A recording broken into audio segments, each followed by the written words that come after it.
Tonight, we'd like to recognize and thank the Mount Lebanon 5th grade band members for attending and helping the Blue Devil Band in the stands.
Okay, great.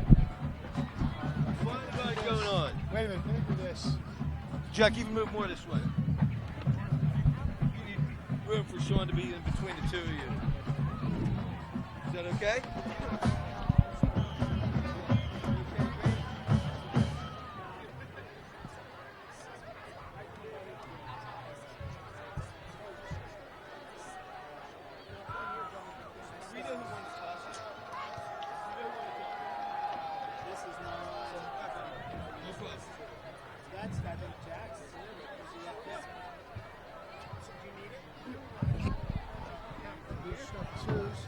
Make sure my stuff's in front of me. I'm not trying to take over. Very nice. You go to the public team.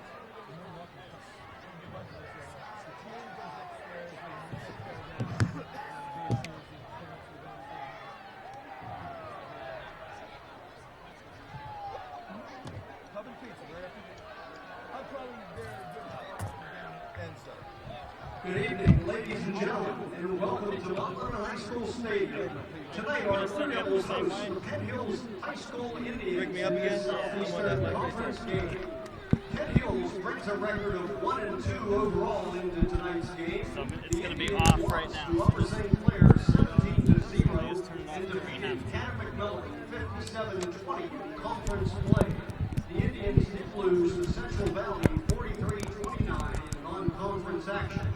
The head coach of the Penn Hills Indians is Mr. John Peterman. Our Blue Devils bring a 3-0 overall record into tonight's game in the first 3 weeks of play. The Blue Devils first victories over conference opponents Cannon McMillan and Baldwin and soundly defeated the Moon Tigers in non-conference play. Our Blue Devils are led by fourth-year head coach Mr. Mike Melvin. And now, ladies and gentlemen, it is my pleasure to introduce tonight's probable starters. For the Penn Hills Indians, at quarterback, it'll be number 3, Billy Kisner, or number 2, Cam Tarrant. Number 5, the running back will be Emil Frazier, or number 4, Tim Smith. Wearing number 12 and playing the slot back will be Malik Mathis. The wideout, number 24, is Noah Dipko. Wearing number 23, playing tight end, is Rick Squires. The left tackle, wearing number 58, is Jason Alston. At left guard, wearing number 61, is Josh Oakley. The center, number 53, Vaughn Flodine. Number 55, playing right guard, is Tyler Blanton. And at right tackle, it's number 59, Jordan Henderson. For the Blue Devils on the offense, at defensive end, it's number 65, We check that. That's the Blue Devil defense. At defensive end, it's number 65, Paul Gratton, and number 55, Cam Haley. At defensive tackle, number 66, Hunter Kazin, and number 71, Chaz Lango. At inside linebacker, number 33 is Eric Krause, and wearing number 51 is David All. At the outside backers, it's number 4, David Harvey, and number 6, Nick Tomasi. At the corners, wearing number 11 is Edgar Carilla, and number 12, Eddie Jenkins. And the safety is number 3, Jack Young. For the Blue Devils on the offense, at offensive guard, wearing number 62 is Chris Lippert. At offensive guard, number 66, Hunter Kazin. The offensive tackles are number 65, Paul Gratton, and number 74, Ken Schrader. The center, number 61, is Ian Walsh. At the slot receivers, it's Nick Tomasi wearing number 6 and Patrick Moeller wearing number 5. The wideouts, number 3, Jack Young, and wearing number 9 is Nate Bayer. The fullback, number 44, Tommy Graham. The halfback, number 20, Emmanuel Komalafi, and the quarterback, number 12, Eddie Jenkins. On the Indians defense, at defensive end, wearing number 58 is Jason Alston. Number 61 is Josh Oakley. Playing defensive tackle is Malik Minard, wearing number 99, and Tyler Glenton at defensive tackle, number 55. The outside linebacker is Daryl Holloway, wearing number 9. The middle linebacker is Miles Ames, wearing number 20. And on the outside, it's number 23, Rick Squires. At the corners for the Penn Hills Indians is number 12, Malin Mathis. Number 36, Cameron Jeffries. Number 7 is the safety, Tyler Blue. And the safety, number 15, Zarius Britt.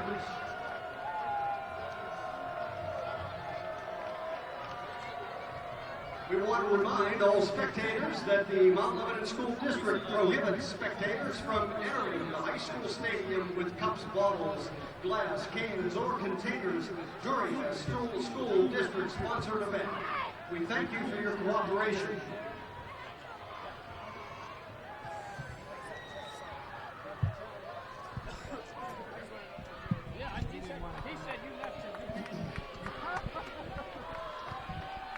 Tonight's official, the referee is Mr. Denny, Mike Sutton. beautiful The sunset. umpire, Mr. Mike Connolly. The linesman, Mr. Sunset. Chris Donardo. The line judge, Mr. Ryan Novosad. The side judge, Mr. Brian Watko. And the field And judge, it's 2. Mr. Bill Buno. Oh, wait till you're ready.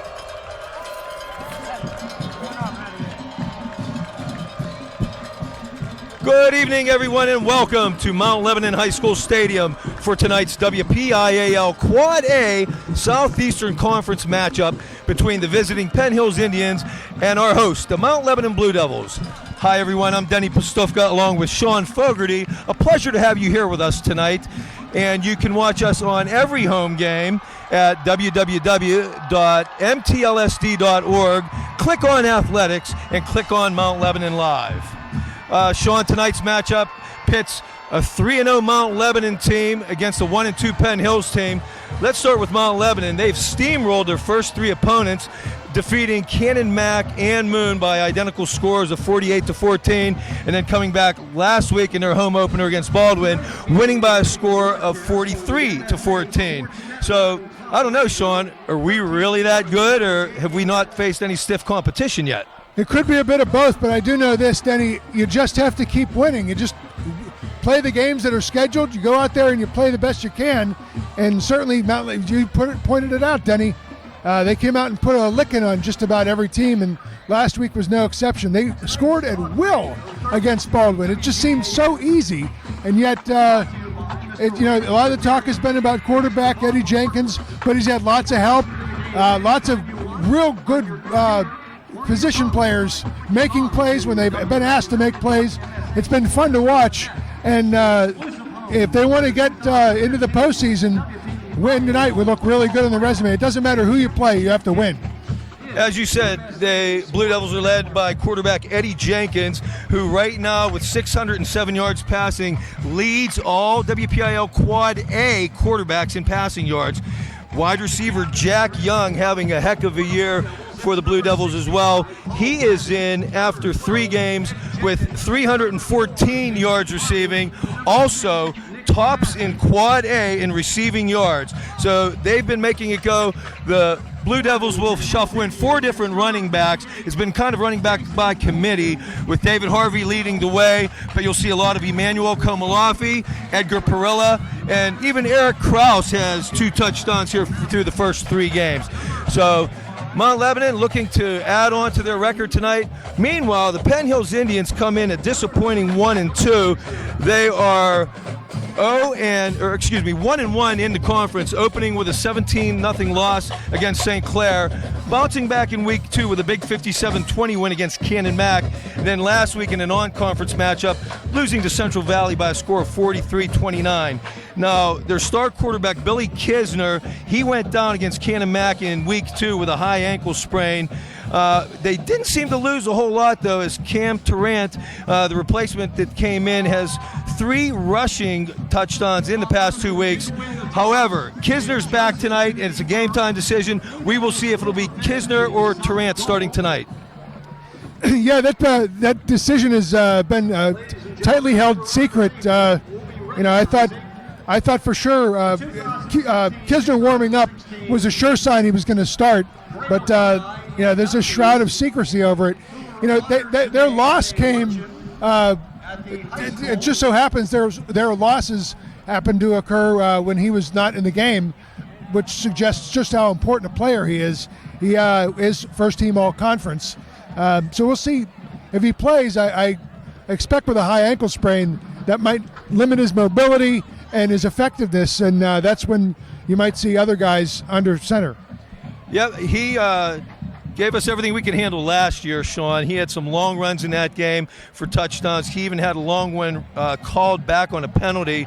So last year kind of started our slide after a great start to the season, losing at Penn Hills by a score of 41-21. So in talking to Coach Mike Melnick, asked him what we can do better, and his 3 keys to tonight's game are, number 1, no long runs or returns, definitely a reflection on last year's game. Number 2, efficiency on offense tonight, make first downs. And Coach's number 3 key to the game, no turnovers, and let's get some turnovers. Denny, this Penn Hills offense returns 9 of the 11 guys starters from last year. So they're an experienced team, and they're built on speed. So you'll see the jet sweep, and I would think that if that's the backbone of your offense, you might not see a lot of Billy Kisner. That injury that kept him out for a couple of weeks is not the kind of thing that you bounce back from easily and gain the speed you had before. All right, we're getting ready to kick it off here, and senior number 13, Joey Lowen, kicking it off from Mount Lebanon. What a first 3 games he's had. Never played football in his life till this year. Through 3 games, he has 9 touchbacks, folks. Back deep to receive for the Penn Hills Indians is number 5, Emil Frazier, and number 16, Benjamin Lyles Johnson. Beautiful night for football here, folks. Actually, Denny, I think that's number 36, Cameron Jeffries, who's on the near side, ready to receive the kick. You're right, you are, Sean. It looked like 16 to me. No, you're right. It is 36, Cameron Jeffries. These numbers will pose a challenge at times. Especially for Mount Lebanon, folks. If you look, for the first time tonight, Mount Lebanon has broke out an alternate uniform. They are going with the dark gray, or what is called anthracite, with the blue and gold trim. We'll talk more about it in a bit. Long, high, opening kick by Lowen, and it'll go into the end zone for his 10th touchback of the year. And Penn Hills will take over 1st and 10 on their own 20-yard line. Lowen's kick carries into the end zone, so the Penn Hill Indians will start 1st and 10 at their own 20. And it does look like, Denny, that we'll have Billy Kisner under center, at least for the first play of the game. Yes, we do. Number 3, Bill Kisner, does get the nod tonight. In the 2 games he did play, carried 20 times for 128 yards. Not much on the passing end, only 4 of 12 for 28 yards, 1 touchdown and 1 interception. And the carry goes right up the middle on 1st down. Number 4, Tim Smith, the running back. And number 65, Paul Gratton on the tackle. Paul Gratton, the Villanova recruit, at 6'4", 280 pounds for the Blue Devils. Penn Hill's Tim Smith is a sophomore. His very first carry his freshman year, he ran for a 77-yard touchdown. Only will gain a yard on the play, and it's 2nd down 9 for Penn Hills.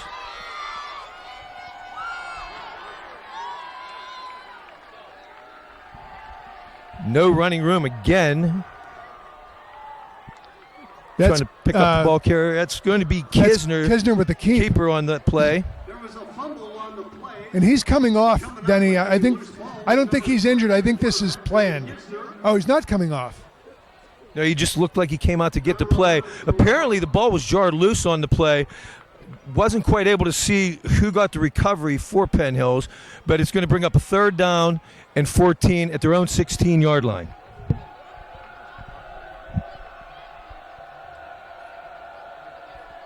Kisner dropping, has pressure. He's going to try to keep and get out of it up the middle. And he's going to be brought down by number 71, Chaz Blango. Kisner under great pressure is brought down by number 71. Mount Lebanon brought lots and lots of pressure, perhaps trying to take advantage of Kisner's limited mobility. There is a flag on the play.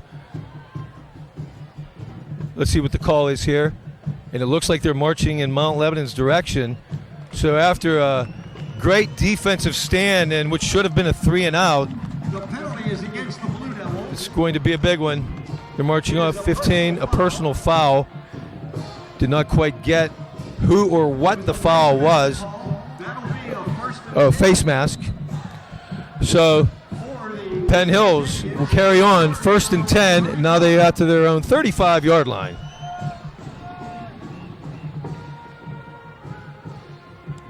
Kisner on the read option. He'll keep it. Looks like Nick Tomasi leading the way, coming up on the tackle. That play's kind of a bread and butter of their offense. I don't want to say they run a lot of things off of it, but it's the one play you'll see several times in a game from the Penn Hills Indians. Yeah, they don't put it up a whole lot, Sean. They're mainly a running team, and they're going to try to use the read option to decoy Mount Lebanon here. Give them 4 on that last play. It'll be 2nd and 6. Flags before the snap. It looks like they're Probably a false number start. 50 for the Indians. Looks like he moved early. That would be Thomas Mitchell. the penalty is against the Penn Hills Indians. The call was illegal. It's going to be a 5-yard penalty. Bring up a 2nd and 11 now, back on their own 34-yard line. When we have opportunities here, we'll try to line up the Mount Lebanon defense for you. We had some technical difficulties prior to the game, and we were not able to come on the air in time to give you starting lineups, but I'll try to work those in as we go. Kisner, he's going to keep off the left side. Number 4, Dave Harvey, comes up and makes a stop for the Blue Devils. Anyway, as I had alluded to earlier, you are looking at the new alternate uniforms of Mount Lebanon. Back in the spring, the plans went into place to order an alternate uniform, and at one time we're looking at all gold, all a WVU, but Coach Melnick at the last minute went with the anthracite. They're a sharp uniform. We have navy numbers outlined in gold, gold trim on the sleeves, and gold striping down the pants. Kids love them. They all wore them to school, the game jerseys to school today. We got a straight handoff up the middle. That's going to be Tim Smith. And he's going to be stopped at the 40-yard line, bringing up a 4th and 5. Denny, Eric Kraus was in there immediately, made a terrific tackle. It was a great play. He's played very well in the first 3 weeks. Number 24, Noah Dipko, on to punt for Penn Hills. Nick Tomasi back deep to receive. A long, high, booming punt. All the way back to his own 13-yard line was Tomasi. Tackled by Tyler Blue. Tyler Blue was not the only one down there. There were at least 3 other guys down there. That probably is a kick you'd want to call fair catch. I stand corrected, folks. It was number 3, Jack Young, back to receive the punt, not Tomasi that time. Having a little difficult time reading the numbers on the new uniforms with the dark on dark. But a booming punt going 47 yards back to the 13-yard line, and he's going to lose a couple. And Mount Lebanon will take over 1st and 10 from their own 10.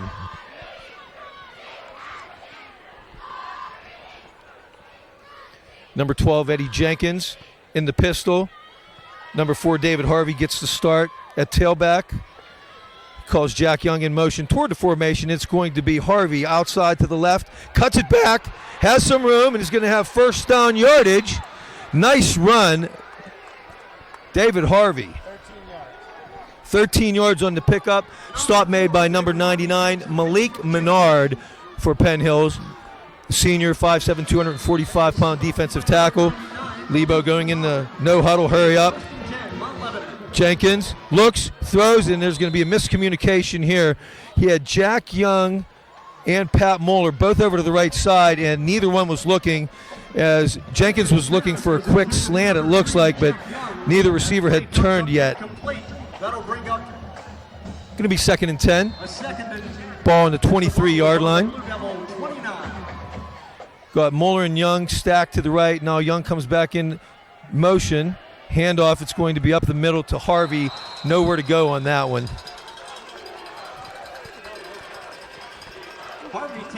Number 53, Vaughn Flodine on the tackle.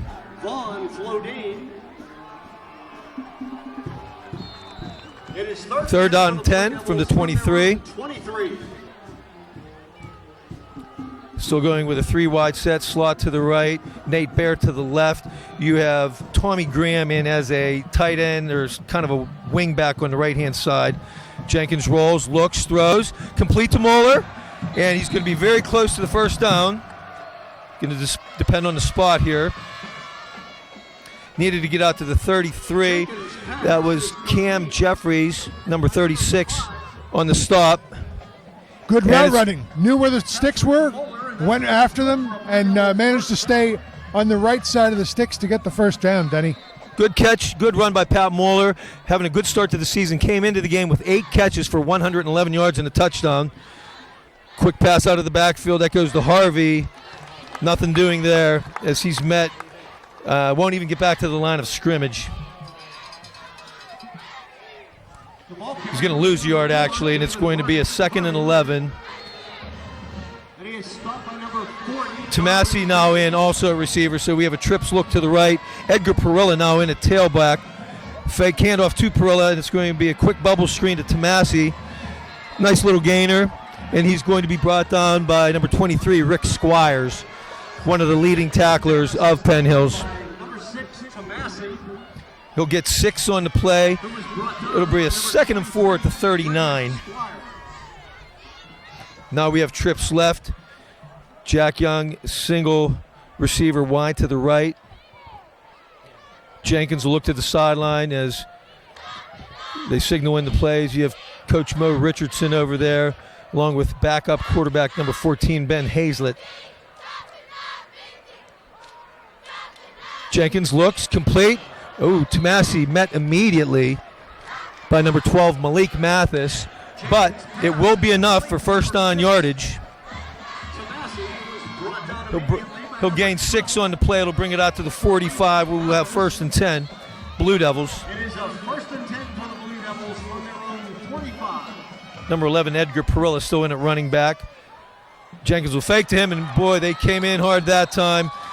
Pressure from 2 or 3 Penn Hills defensive linemen. Leading the way, number 99, Malik Menard. They were in there pretty quickly, and not just one of them, Denny. Yeah, right up the middle, too. Yep. Not much protection on that play. He will lose, it looks like 5. It'll be 2nd and 15 from the 40. Young in motion. Jenkins will pitch it to Perilla. Perilla can't get around the outside as number 6, Gene Robinson, came up and made the stop for Penn Hills. Looks like he'll gain 2 on the play. It'll be 3rd and 13 from our own 42-yard line. Pickup of 2 on the carry. That'll bring up a 3rd and 13 from the Some confusion on the Mount Lebanon side. David Abadanza came into the game, who's usually a H-back, and now they switch and bring Tomasi in, so we have 4 wide. Jenkins drops, looks, throws to his left, in and out of the hands of Nick Tomasi, and it's going to bring up a 4th down punting situation for Mount Lebanon. I think Tomasi heard footsteps. Darryl Holloway was on his way to lay a blow, and I think he didn't want any of that. I will just set this down on the carpet. It'll bring up a 4th and 13. Number 15, Garrett Montilla, into punt. Having a good season, averaging 39 yards a punt through the first 3 games. Back deep for Penn Hills is Malik Mathis along with Jeremy Hamilton. Oh, straight up in the air, not a whole lot of distance on this Montilla punt, and it's going to roll toward the sideline. Let's see where they spot this. Montilla's kick carries out of bounds. Looks like about the 33-yard line, so that'll be a 26-yard punt where Penn Hills will take over 1st and 10 from their own 34-yard line.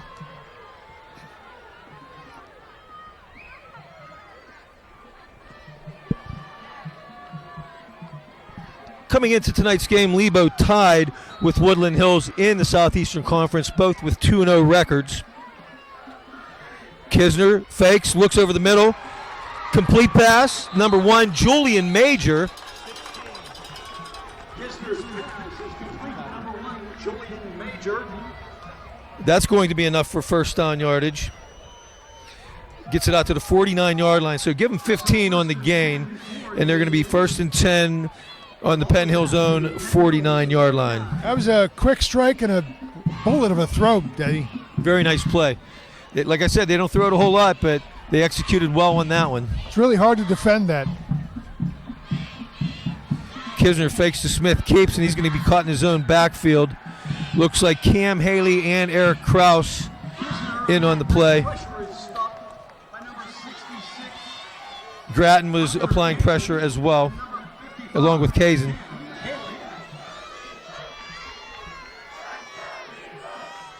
He will lose 3 on the play.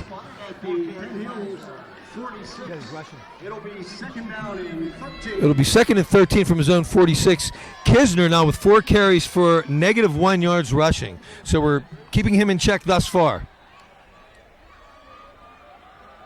2 fake handoffs, and Kisner's going to keep, and once again, no room. He's going to run into the big 280-pound Paul Grattan. It'll be no gain on the play. That time he runs kind of a cross-buck option, and I'm not sure there was anywhere for any of the options to go. I think all the lanes were closed, and great job by the front 7 of Mount Lebanon to close all the gaps and to make sure that didn't go anywhere. Yeah, it's interesting that with all the misdirection, they're carrying up the middle for the most part. With their speed, I would think they'd want to go to the outside more. Kisner's pass into the right flat, going to fall incomplete, intended for number 5, Emil Frazier. And that's going to bring up a 4th down and another punting situation for the Indians. I don't think there was any opportunity to catch that. That was just not only at the feet, I think it was a few feet in front of the ball carrier. Yeah, dropped in a little bit low. It's going to be number 24, Noah Dipko, in the punt. Jack Young back deep to receive once again for Mount Lebanon. Not as deep this time, a high, short punt by Dipko. He's going to get a little bit of a roll.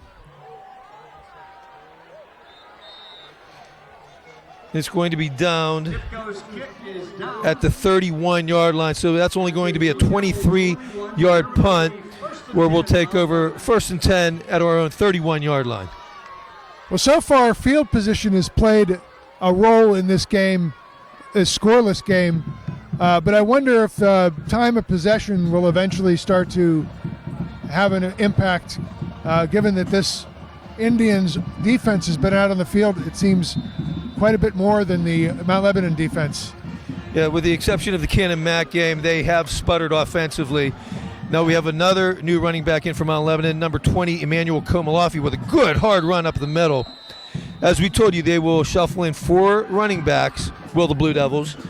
Number 23, right outside linebacker Rick Squires on the tackle for Penn Hills. Who is brought down by number 23, Squires. Give him 6 on the play, 2nd and 4, and here comes Komalafi again, busting it up the middle, enough for first down yardage. 23, Rick Squires once again on the stop, but it'll take it out to the 36-yard line where the Blue Devils will have a 1st and 10. First down. Going with 3 wide and an H-back, Tommy Graham in the wing position. Komalafi, another tough, hard run, taking 3 or 4 Indians to drag him down each carry. He's going to get up to around the 45-yard line. 9-yard gain on the play. The ball carrier was number 20. 24, Noah Dipko on the tackle. It'll be 2nd and 1. After 3 good hard runs, we have number 4, David Harvey, back in at running back, and he busts one up the middle, has running room. He's going to carry out to the left side. He may go. David Harvey, he gets dragged down right outside the 15-yard line. What a run by David Harvey. Busted it up the middle, and then once he had running room, broke it out to the left and was off to the races and got, like I said, caught right around the 15-yard line. By the time he crossed the line of scrimmage, Denny, he was already at full speed. 37 yards on that carry. This time it'll be Edgar Perilla up the middle as they're using their whole host of running backs.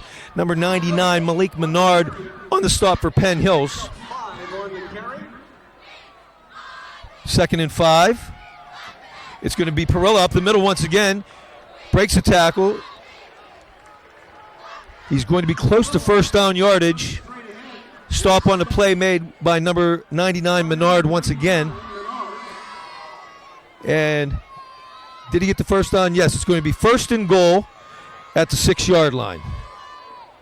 Jenkins, hands off. Not much running room that time for Edgar Perilla, number 11.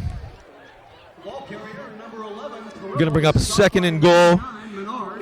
3 or 4, I'm sorry, Denny, 3 or 4 of the Indians players already have their hands on their hips. They're gassed, some of those guys. 2nd and goal. David Harvey back in, busted up the middle. He's going to gain positive yardage, probably down to about the 2, it looks like. Number 4, David Harvey.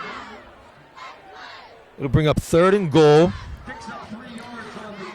Ball spotted at the 2-yard line. Number 99, Menard.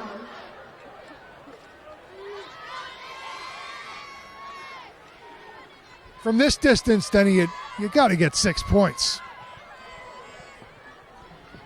And let's see if they get this one off. 4-3-2 seconds left in the quarter. And the Blue Devils are going to let the clock run out. And that's the end of the first quarter, folks. No score between Mount Lebanon and Penn Hills. No score, Denny, but this Blue Devils team has been, offense, I should say, has been out on the field an awful lot, which is a good sign. You're playing ball control. As long as you have possession, it's hard for the other team to put on points. So the lack of scoring in this game should not be a concern. Okay, while I have a minute here, let me outline the rest of the Mount Lebanon offense. I have gone over most of the skilled positions with you. Let's go on the offensive line.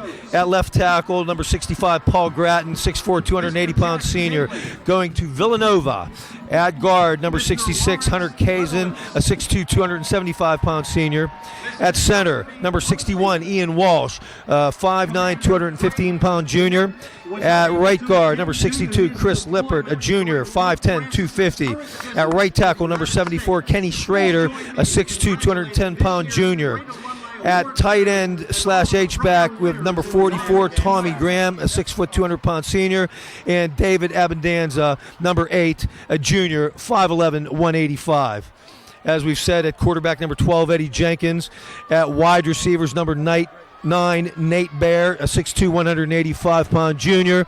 The other wide out, number 3, Jack Young, junior, 6'1", 180. In the slots, Number 5, Pat Moeller, junior, 5'6", 150 pounds. And at the other slot, number 6, Nick Tomasi, senior, 5'11", 190. Running backs, as you've seen, David Harvey, number 4, a junior, 6'1", 200. Number 20, Emmanuel Komalafi, a 5'11", 165-pound junior. Number 11, Edgar Perella, a junior, 5'9", 155. And number 33, Eric Kraus, who we've not seen at running back yet tonight, but we will. He's a junior at 5'8", 175 pounds. Then they went to line up, and Penn Hills took a timeout, which I find odd. Saw something they didn't like, Yeah, especially when you had change of quarter to talk things over. right. And get your guys who are gassed a little bit of rest. Some other games around the Southeastern Conference tonight. Cannon Mac visits Bethel Park. Woodland Hills is at Baldwin tonight. And then in 2 non-conference games, Upper St. Clair is hosting North Allegheny, coming off a big upset of Central Catholic last week. And Peters Township is at Newcastle tonight. For a 20-year term. Mrs. Posty and her husband. While we have time, I'll get an announcement in real quick. She was nominated for this award by We would like to welcome the Mount Lebanon High School graduating class of 1970. They are all attending here this evening, celebrating their 45th high school class reunion this weekend. And we're back to live action. the ball carrier was number 4, David Harvey was the ball carrier, and he did not get into the end zone. He gets stopped by number 55, Tyler Glanton. It's going to be 4th down, and Mount Lebanon's going to go for it. Jenkins under center, hands off to Harvey, and he's going to get in and get across the goal line for a Mount Lebanon touchdown. Number 4, David Harvey, with his 5th touchdown on the season. Gutsy call. 4th down. Should take the points, but no. That was a gutsy call. Great hard Great run. execution, too. Yep, good tough run by Harvey. And that'll bring up number 15, Garrett Montilla, on for the point after. Montilla 15 of 18 thus far in extra points this season. Oh, and looks like a Penn Hills player moved into the neutral zone. Let's see what they call here. Let's see if he was drawn. It looked clearly like the Penn Hills player was offside.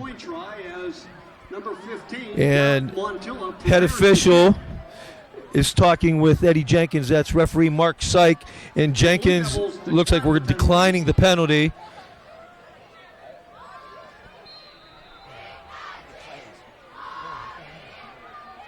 Montilla. Snap is done. The kick is up, and the kick is good. And with 11:37 remaining in the first half, Mount Lebanon 7, Penn Hills nothing. The scoring drive, Mount Lebanon 7 plays, 79 yards, eating up 2 minutes and 51 seconds. They got some really big guys on that front defensive 4 for the Indians, and Mount Lebanon pushed them around through that entire drive. Great to see. Kudos to that offensive line of the Blue Devils. Those are, I mean, I'm not joking. Those guys are 230 is the smallest guy on that offensive line or defensive line for them. It's moving around a lot of muscle. It really is. Winning the battle of the line of scrimmage early on. Tomorrow's JV football game against Penn Hills will be at 10 a.m. at Penn Hills. Also, congratulations to our boys soccer team for defeating McKeesport this week. The boys will be at home this Thursday against Central Catholic.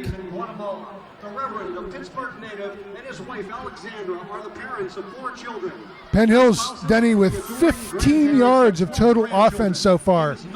They don't want to be on the field this long. They better get something started soon. Wow. Didn't know we had that much of an advantage already, but lining up for the kickoff once again, number 13, Joe Lowen, who opened the game with a touchback, his 10th of the season here in Game 4. Deep to receive for Penn Hills, number 12, Malik Mathis, and 36, Cameron Jeffries.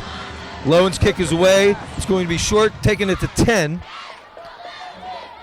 Jeffries bringing it up the middle and going to be met by 3 or 4 Blue Devils at that point. Looks like Nate Bayer was in on the play.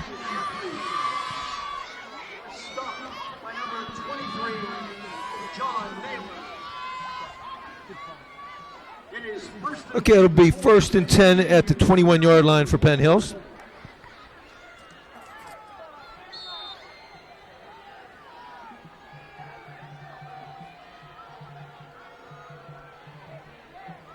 Usual handoff. That'll be number 12 on the run, gaining some positive yardage. That's Malik Mathis. Number 11, Edgar Perilla, finally dragging him down. But it's going to be a nice gainer for Penn Hills. Mathis. 19 yards on the pickup. It'll be 1st and 10 from the 40. Mathis is their second leading rusher. He's also their pass catching back, their primary pass catching back. They use him on passing downs. He also leads the team with all-purpose yards. So he's a 3-tool utility player. Surprised we aren't seeing him get the ball in his hands more often. 1st and 10 from the 40. Got motion. He's going to hand off to the motion man. That's Azarius Britt. Looks like Nick Tomasi along with Edgar Perilla. Carrier is brought down by number 6, Tomasi. There was no gain on the play.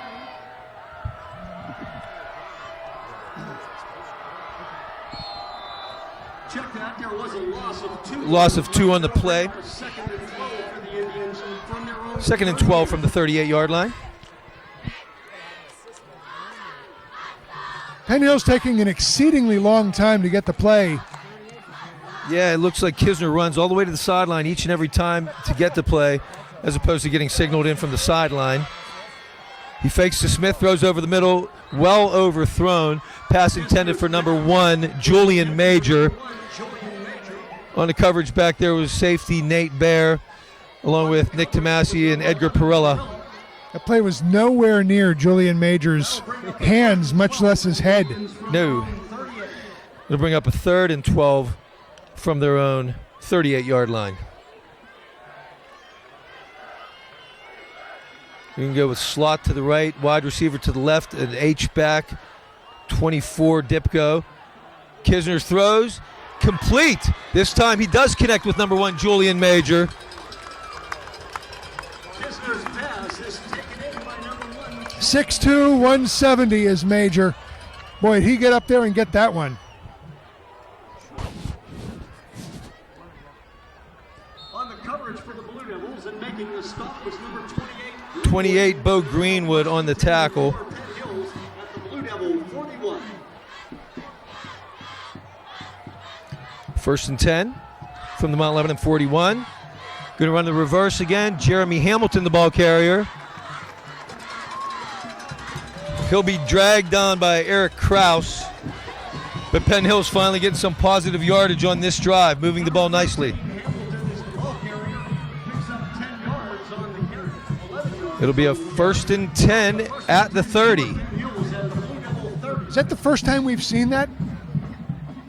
That jet sweep all game?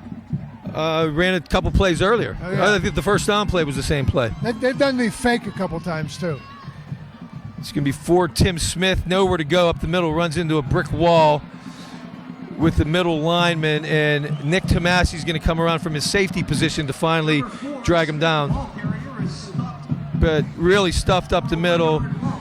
Mount Lebanon defensive line, number 55, Cam Haley, number 65, Paul Gratton, number 66, Hunter Kazin, and number 71, Chaz Blango. That's all about shedding blocks. That was great fundamentals there. 2nd and 11 after the loss of 1. Kisner rolls left. He's getting chased by Kraus, and he's going to have to throw it out of bounds. Pressure coming from Eric Kraus from his left linebacker spot, forcing the hurry and Kisner to throw it away. On the coverage was number 22, Waddell. With that incompletion, that'll bring up a 3rd down and 11 from the Blue. 3rd and 11 now from the 31-yard line.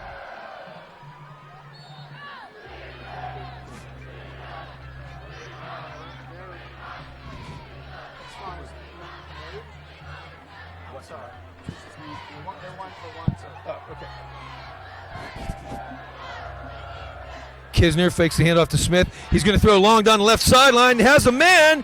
Oh, and batted down at the last second. A fine defensive play by number 22, Tyler Quado. Tyler Quado, senior, 5'6", 155-pound corner. Gets there just in time to break up the play, and it's going to bring up a 4th down and 11. Terrific coverage. Terrific coverage. That could have been a real problem. Julian Majors, a fine wide receiver. The ball was just thrown to a spot. It was going to the spot. Coverage was there. Going for it on 4th and 11 from the Mount Lebanon 31-yard line. Whistles before the snap. It's going to be a timeout, Mount Lebanon. From the class of 1984, our next Bit of gamesmanship here. He's on the board of the Navy SEAL Foundation. Right now I'd like to congratulate our girls tennis team for defeating Upper St. Clair and Trinity this week. The girls remain undefeated in section play. Our girls soccer team continues to have success as they defeated Baldwin this week. The girls will be at home tomorrow against South Fayette. Good luck, girls. University. While a student at Case, he founded the Case Engineering Service Group, a non-profit organization in which students and local engineers designed and built specialized devices for physically disabled people. While we have a timeout here, I'll outline the remainder of the Mount Lebanon defense. At inside linebackers, number 51, David All, and number 33, Eric Kraus. At strong safeties, or they're kind of an outside linebacker in this 4-4 look, but they call them strong safeties. Number 6, Nick Tomasi. Number 4, David Harvey. At cornerbacks, number 22, Tyler Quado, and number 11, Edgar Perilla. At free safety, number 3, Jack Young. 2009 High School Great Alumni Award. Kisner is going to throw it. He gets hit as he throws. It's going to fall incomplete. Number 71, Chaz Blango, applying the pressure, gets a hand on the arm of Kisner as he was releasing. Ball falls incomplete and will go over on downs.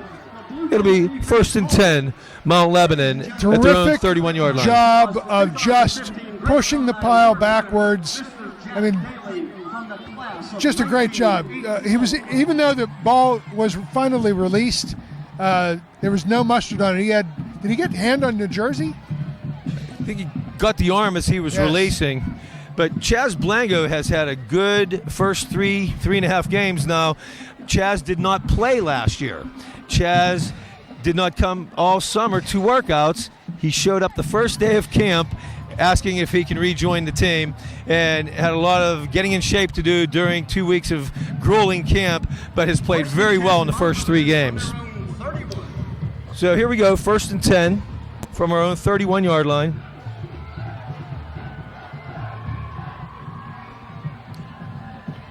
Komalofian at running back gets faked, and Jenkins keeps around the right side, and he's going to have nowhere to go. In fact, he's going to lose yards on the play. Hit pretty solidly by Henson Mathis. Number 12. There was a loss on the play. 6 Trying foot to see where the ball is 75. spotted here. It looks like it's back at the 27. That's a 4-yard loss, bring up a 2nd and 14. From the Blue Devil 27. Handoff, Komalofi gets a couple and then met by 2 or 3 Penn Hills Indians for a short gainer. Number 23, Rick Squires on the stop. By number 24, Noah Dipko. 23, Squire. 3rd and 11 from the Mount Lebanon 30. Jenkins is going to throw to his right. Oh, it's picked off. Pass intended for Nate Bear, and he was not looking quite yet. And number 17, Ray Williams, jumps the route and pulls down the interception for the Indians. I'm not so sure. Was that a bad throw, or was it a incorrect route, or? I don't know, some miscommunication. Not sure where it lies, but yes, Bear was not even turned yet, and he made a nice job jumping the route, and the interception will put the ball 1st and 10, Penn Hills at the Mount Lebanon 42-yard line.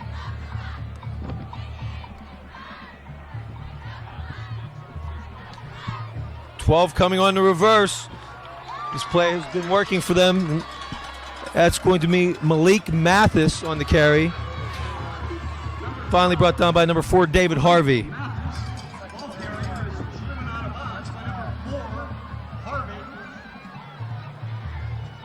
Going to be enough for first down yardage.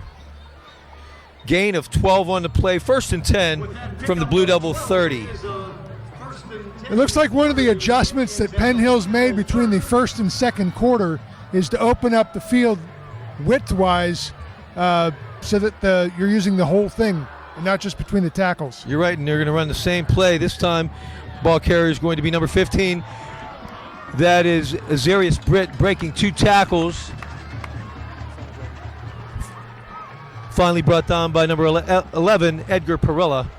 Number 15 is Azarius Britt, the ball carrier.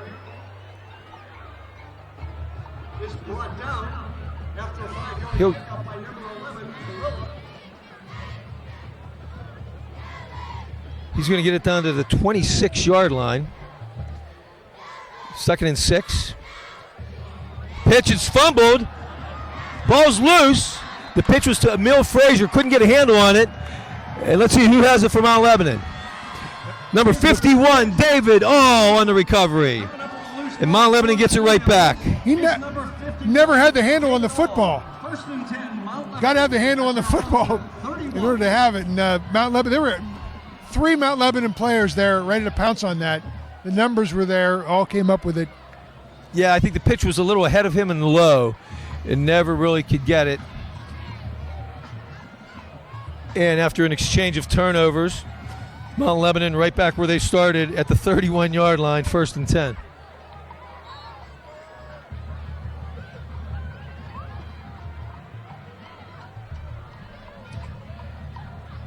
Jenkins was looking to throw quickly and nobody was looking back at him. I don't know. It looks like we have some miscommunication here on the play calling tonight. It looked like Jenkins wanted to go on a quick slant to Tomasi, but Tomasi never broke his route and ran 10 yards until he made a cut. I was concerned that Gene Robinson of the Indians had a shot at that one. He couldn't get it that high. He's only 5'9". Number 4, Harvey back in at running back, replacing number 20, Komalafi. They're going to bring in number 44, Tommy Graham, who's going to line up kind of as a tight end, but 1 yard off the ball. Jenkins in the pistol. Sets Harvey to his right. He's going to call Young back in motion. Harvey, no running room. Takes the pitch. And he is Did brought it down look to you? Did it look to you like he was ready to throw that ball? Hard to tell, Sean. I could not tell. It is 3rd and 13 for the Blue Devils. But after the one good long drive, Blue Devils sputtering here now the last 2 possessions. 3rd down and 13.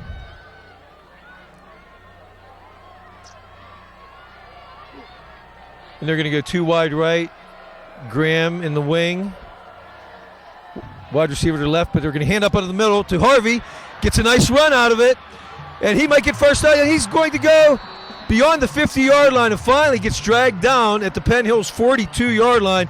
Nice run by David Harvey on 3rd and long to convert for the Blue Devils.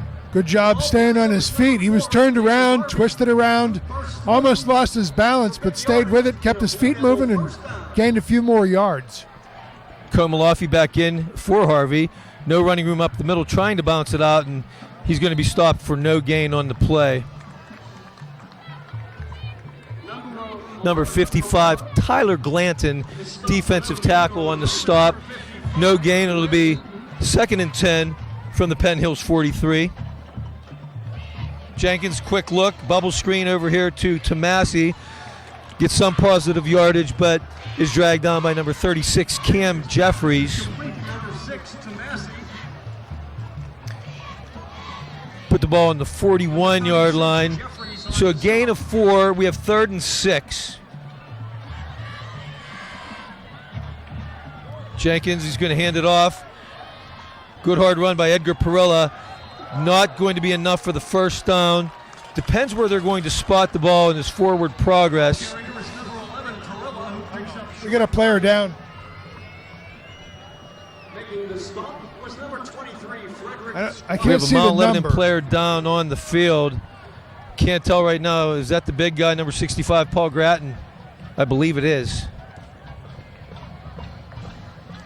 this time. Well, I hope this is nothing serious. Lebanon High School graduating class of 1970. Although he's waving off the trainer. Not sure what this could be. Celebrating their 45th high school class reunion this weekend. Congratulations. The training court pointing to his right leg. Yeah, I can see now working on his right knee. For more exciting news and information. Oh boy, I hope this is nothing big. And teams, check out the Paul Grattan, as we mentioned earlier, the big 6'4", 280-pound senior, going to Villanova, on Facebook and and the stalwart of both the offensive and defensive line of these Blue Devils. Mount Lebanon Athletics. It's tough to tell if they're working on his knee or his ankle, but it definitely looks like a right leg. Getting helped up now.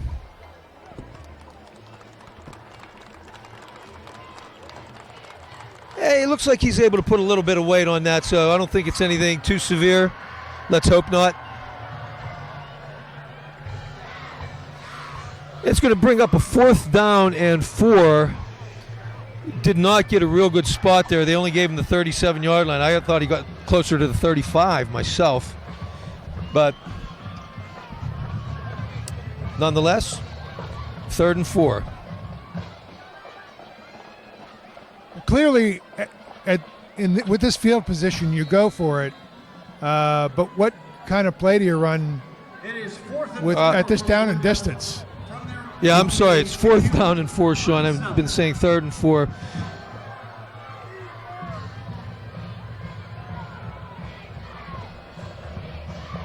Jenkins starts the snap count now. He looks at the sideline for a signal. Rolls to his right, throws complete, and it is going to be enough for first down yardage. Number 3, Jack Young on the reception, his first catch of the night. Jenkins' pass is complete to number 23 Squires on the tackle, but it'll be enough for a 4th down conversion, our second one of the night. It'll be 1st and 10 Mount Lebanon at the 29. Handoff, hard run, but met immediately. Is that Komalafi in the game now? Yes, it is. And he's going to come right out.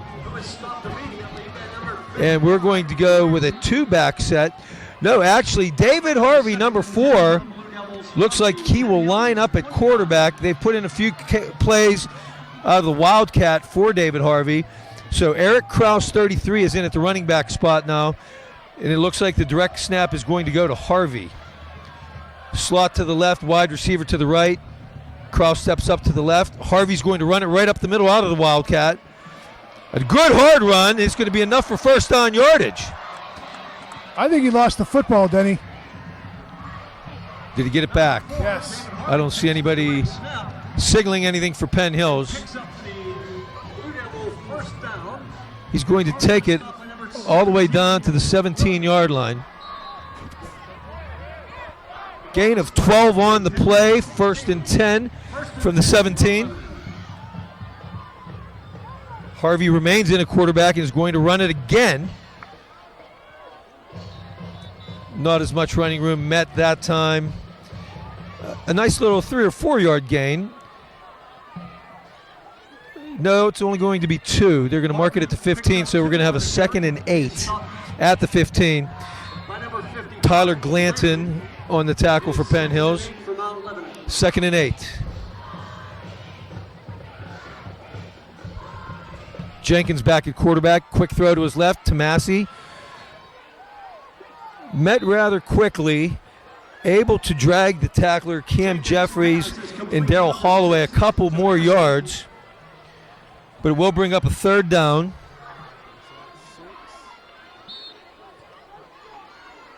From the 10.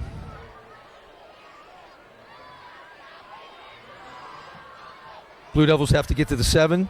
3rd and 3 here from the 10-yard line as Jenkins takes the signal from the sideline.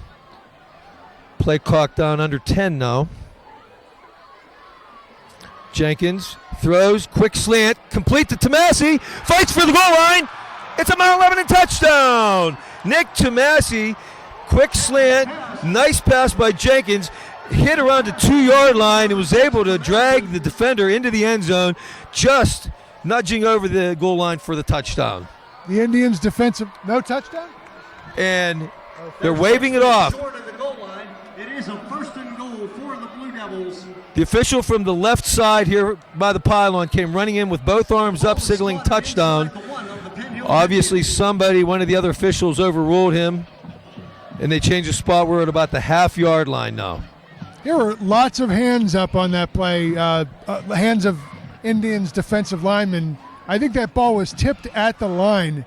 It very well could have been deflected and into the hands of somebody not wearing. Handoff goes to Harvey. He fumbles. Ball loose. Penn Hills and Eddie Jenkins both jumping in. Let's see who ends up with it. I think Penn Hills has this. Penn Hills ball. David Harvey never really even got to the line of scrimmage with it. He got hit immediately.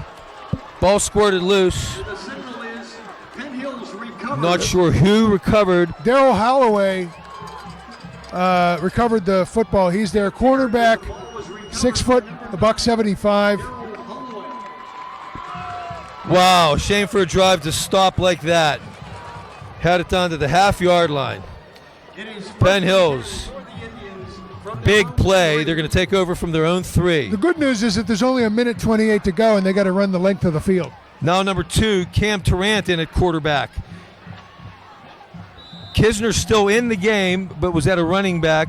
The handoff went to number 4, Tim Smith. Was number 4, Smith. He'll get it out to the 4-yard line, so a pickup of 1. Number 6, Tomasi. Kisner now coming out of the game, and as I said, 5'10", 165-pound junior Cam Tarrant, who started last week and came in for the injured Kisner on week 2, now in at quarterback for the Indians. We are now under 1 minute remaining in the half. Yeah. Handoff on the reverse. Tackled in the end zone. Is this going to be a safety? Ball roll out of the end zone. A safety. Number 12, Malik Mathis, took a handoff coming from the left wing, a play that has been very successful so far in the second quarter. But Paul Gratton back into the game, corrals him in the end zone. It's going to be 2 points for Mount Lebanon as they take a 9-0 lead with 45 seconds remaining until halftime.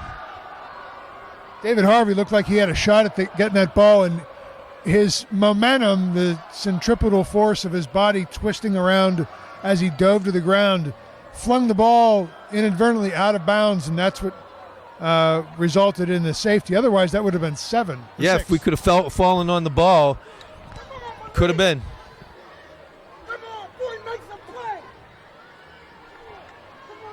So 44 seconds remaining in the half. Penn Hills will get the free kick here from their own 20-yard line. So even if Penn Hills was thinking, there's a minute and a half left, all we got to do is get out of the shadow of our own end zone. And they didn't. And they well, what a turn of events. This could have been 6 points left on the field, and instead the Blue Devils come away with points, just not the 6 they were looking for. Well, Penn Hills is going to punt the free kick. It's going to be number 24, Noah Dipko. Back to receive for Mount Lebanon, number 11, Edgar Perella, and number 6, Nick Tomasi. They're going to line up around their 30-yard line to receive this. And here comes Dipko's punt. A nice, high, long punt. It'll be taken by Perella at the 31-yard line. He's going to take it to his right, has some running room toward the Mount Lebanon sideline. He's going to be knocked out just shy of midfield, where Mount Lebanon will take over 1st and 10 with 40 seconds remaining in the half. Let's see if they can get a quick strike here in the final 40 seconds, Sean. You manage the time properly, you could come away with points. I know there's only 40 seconds and you're on the wrong side of the field, but the way the Blue Devils have been moving the ball today, it wouldn't surprise me if they're within striking distance with under 20 seconds to go and they can take some shots at the end zone. And also kicker number 15, Garrett Montilla, his long thus far this year, a 37-yarder, which means we'd have to get to around the 20 to be in his range. Quick strike to Pat Moeller. Nice catch, nice little run. He gets out of bounds just short of the first down. Cam Jeffries on the stop for the Indians.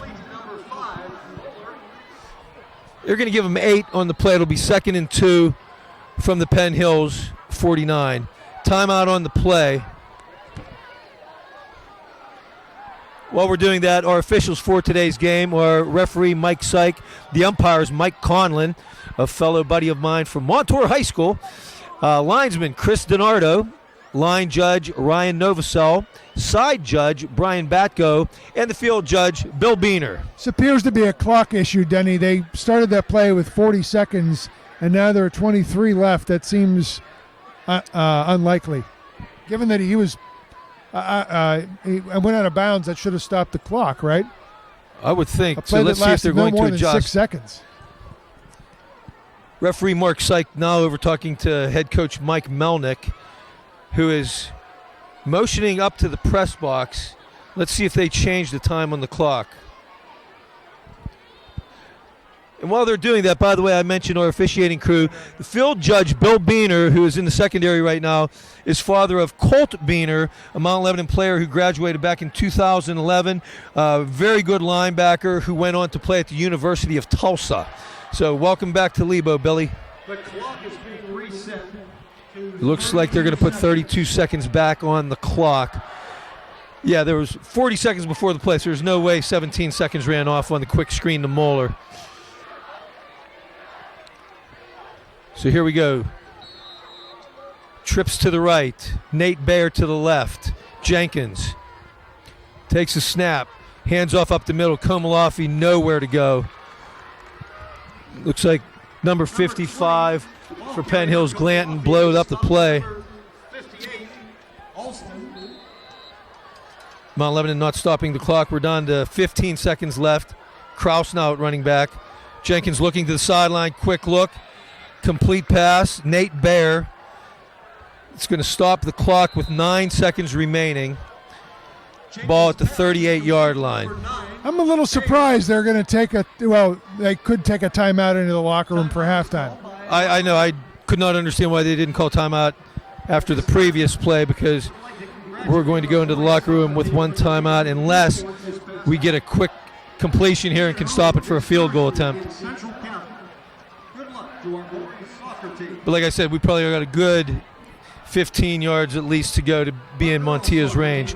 He did hit a 47-yard field goal in our first scrimmage against West Allegheny, so he can't hit a long one, but I think to be safe and comfortable would probably have to be at least to about the 25-yard line to be in his range. But I don't know if we'll even try that, if they're just going to air it out for the end zone. There was a slight breeze in the air prior to kickoff, but that breeze is now, it appears, has waned quite a bit. I don't see the flags moving at all. There doesn't seem to be any wind in either direction right now. So let's see what fourth-year head coach Mike Melnick is drawing up here with 9 seconds remaining.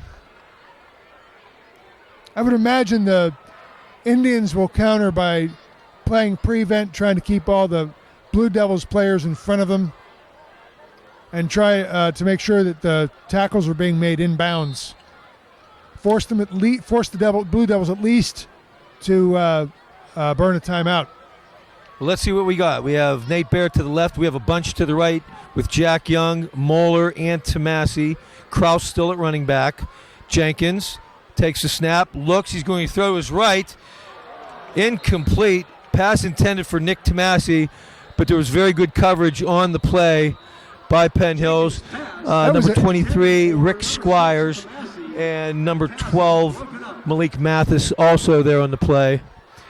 It looks like Squires is the player down after the play. Denny, I could hear that all the way up here. That was a pretty hard hit. He's face down. Tonight's game is being broadcast on the MSA Sports Network and Talk Radio. Yeah, all three players kind of met simultaneously.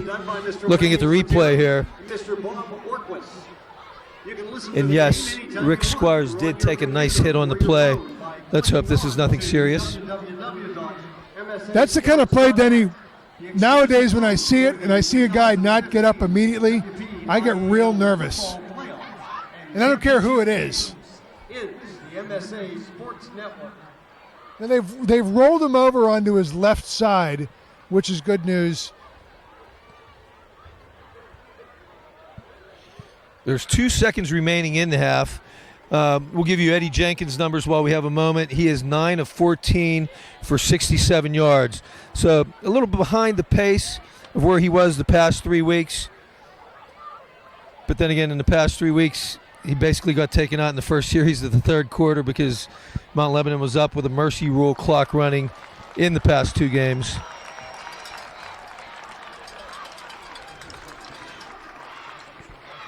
And Rick Squire seems to be coming off his own power. So hopefully he just got the wind knocked out of him because he seems to be walking okay.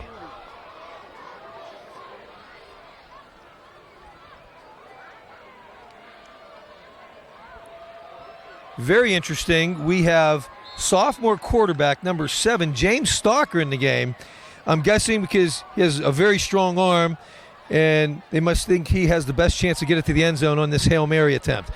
And he does air it up for the end zone. It's going to be short, though, and it's going to be picked off. Number 12, Malik Mathis. He's bringing it up.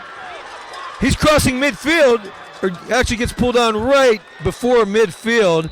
That was kind of dangerous. Paul Gratton finally brings him down for Mount Lebanon, but that'll do it for our first half. Score, Mount Lebanon Blue Devils 9, the Penn Hills Indians 0. That was not the way you wanted to end the half. Bat that thing down.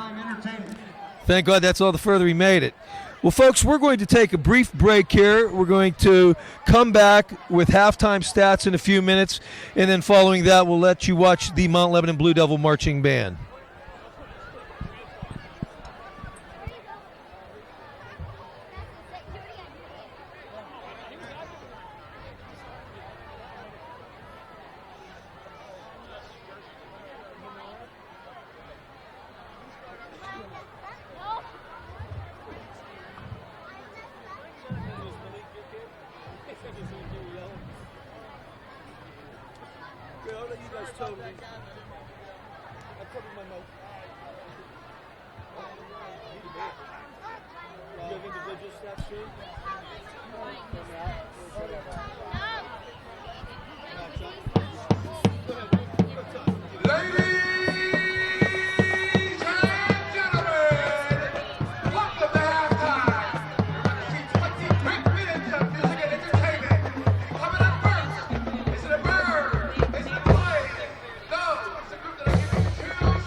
I think I'll go with it's pretty close. I think we're fine.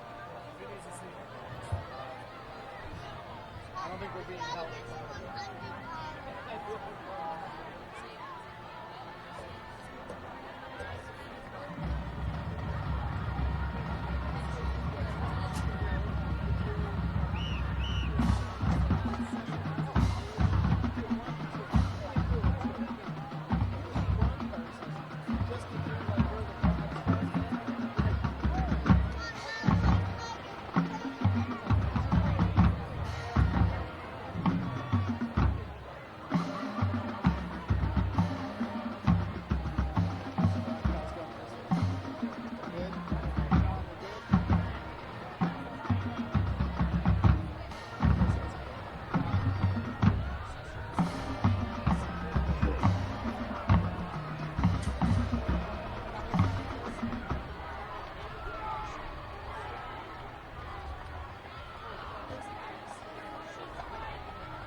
Okay, no, you're good. I can stand up for it. So I probably want to go over.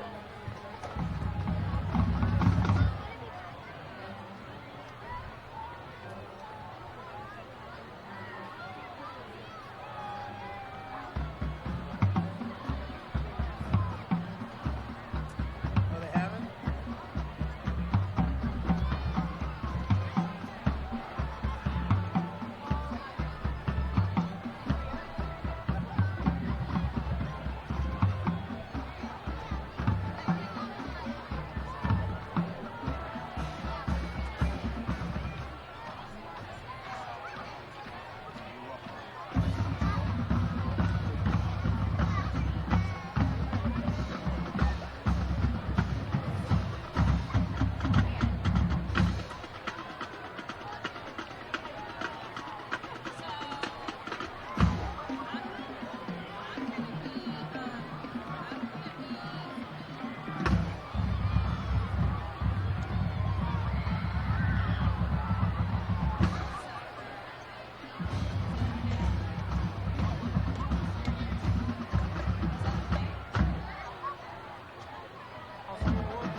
Stokey that were chanting. This is the voice of the man, Eric Cooper, saying, thank you so much for your attention and support this evening. And now, coming up next, we're all going to have a wicked good time with the sounds of the Mount Lebanon Marching Band. Thank you.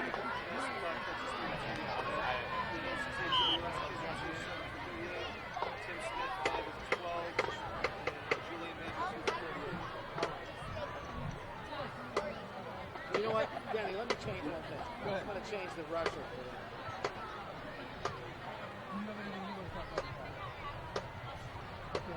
Ladies and gentlemen, we proudly present the 2015-2016 Mount Lebanon Blue Devil Marching Band under the field direction of drum majors Katie Anderson and Reed Ullery.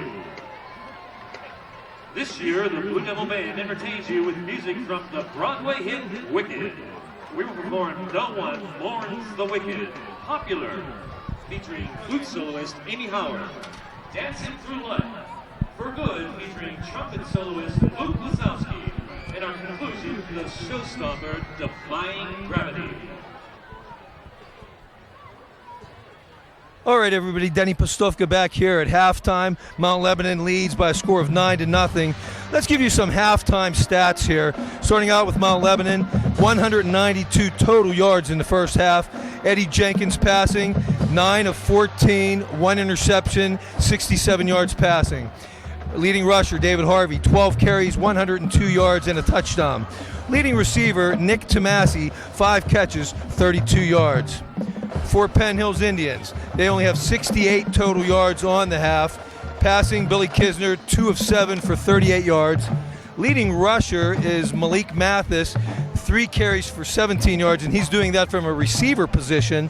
And the leading receiver is Julian Major, 2 catches for 38 yards. Once again, our score 9-0 Mount Lebanon. Let's take you around the WPIAL to some other halftime scores. In Quad A, another Southeastern Conference matchup.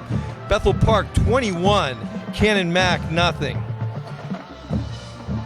Seneca Valley 17, North Hills 10. Penn Trafford up on Altoona by a score of 14-0. Shaler 7, Butler nothing. We have Plum 10, Norwin nothing. Another Southeastern Conference matchup. Woodland Hills 6, Baldwin nothing. A tighter score than I expected there. A few AAA games of note. The Montour Spartans are up on Hopewell by a score of 7-6. Newcastle over Peters Township in a non-conference game by a score of 12-0.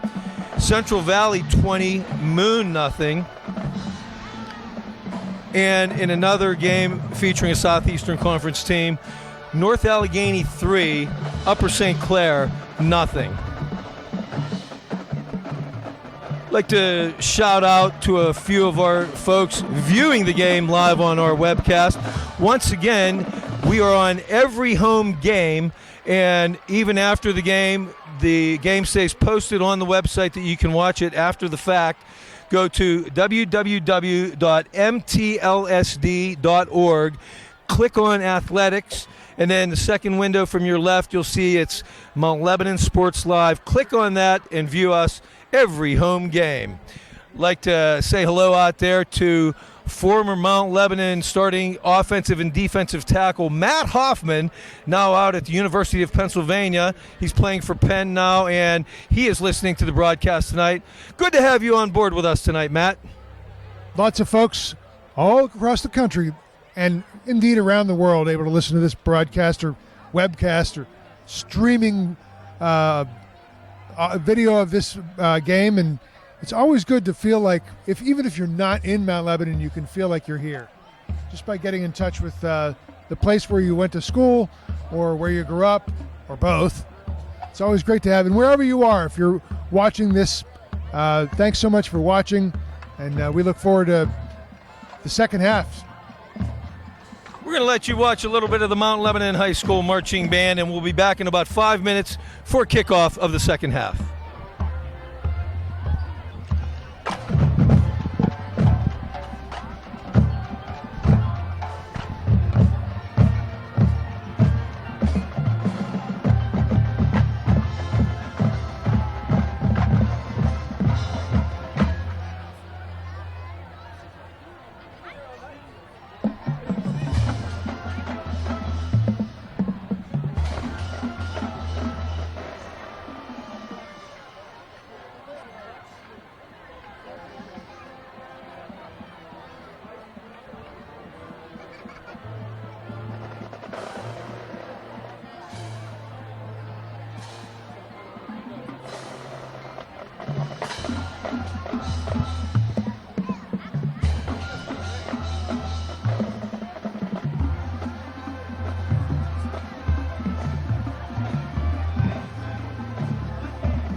captain is Jimmy Ross.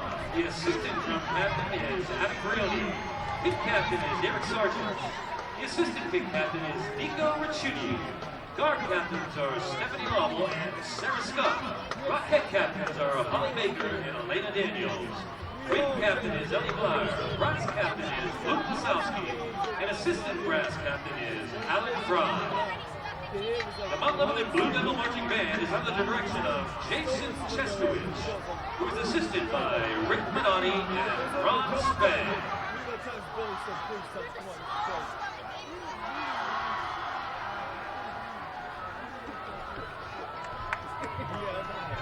Ladies and gentlemen, please welcome the Mount Lebanon Blue Devil Marching Band Drumline.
Hello, everyone. We're back. Going to be awaiting the second half kickoff here momentarily. Our halftime score: Mount Lebanon 9, Penn Hills nothing. Figured Mount Lebanon would have a little stiffer test this week after, like as I said, averaging 46.3 points per game over the first 3 weeks. Even though Penn Hills came in with a 1-2 record, as I mentioned earlier, they put a 41-21 whooping on us last year and ran the ball for, I think, over 300 yards in the game. So we've been able to hold them much more in check tonight from a defensive standpoint. But our offense hasn't got it going as we have in the first 3 games. A couple turnovers, a tough one down to the half-yard line, and a fumble to turn the ball over to Penn Hills. Luckily was able to bounce back with a safety on the next play to put 2 more points on the board to make our score 9-0. Tomorrow morning at 10 o'clock, our JV will travel to Penn Hills to face the Indians. Next Friday night, the Mount Lebanon varsity will travel to Peters Township, where we will take on the Peters Township Indians. Going into tonight, Peters Township with a 1-2 overall record as well as a 1-2 conference record. And as you heard, they are down at Newcastle at the half. Lining up to kick it off in the second half for Penn Hills is number 24, Noah Dipko. Back deep for Mount Lebanon is number 6, Nick Tomasi, and number 11, Edgar Perilla. This Indians' interior defensive line is big. I'd like to see the Blue Devils come out with lots of misdirection. And these guys are not that fast on the interior line. Tomasi takes Dipko's kick at his own 9. He's going to bring it right. Has some running room. Breaks a tackle. And a nice return by Tomasi. He's going to bring it out to the 37-yard line. 28 yards on the return. Bringing up a 1st and 10 for Mount Lebanon at their 37. Good block on the run back by Dipko, number 23, John Naylor. Good block. As I was saying, 24 Dipko made the tackle on the play. And here come the Blue Devils. And it looks like they're going to come out in Wildcat as David Harvey is going to line up in the pistol with Eric Krause in the running back position behind him.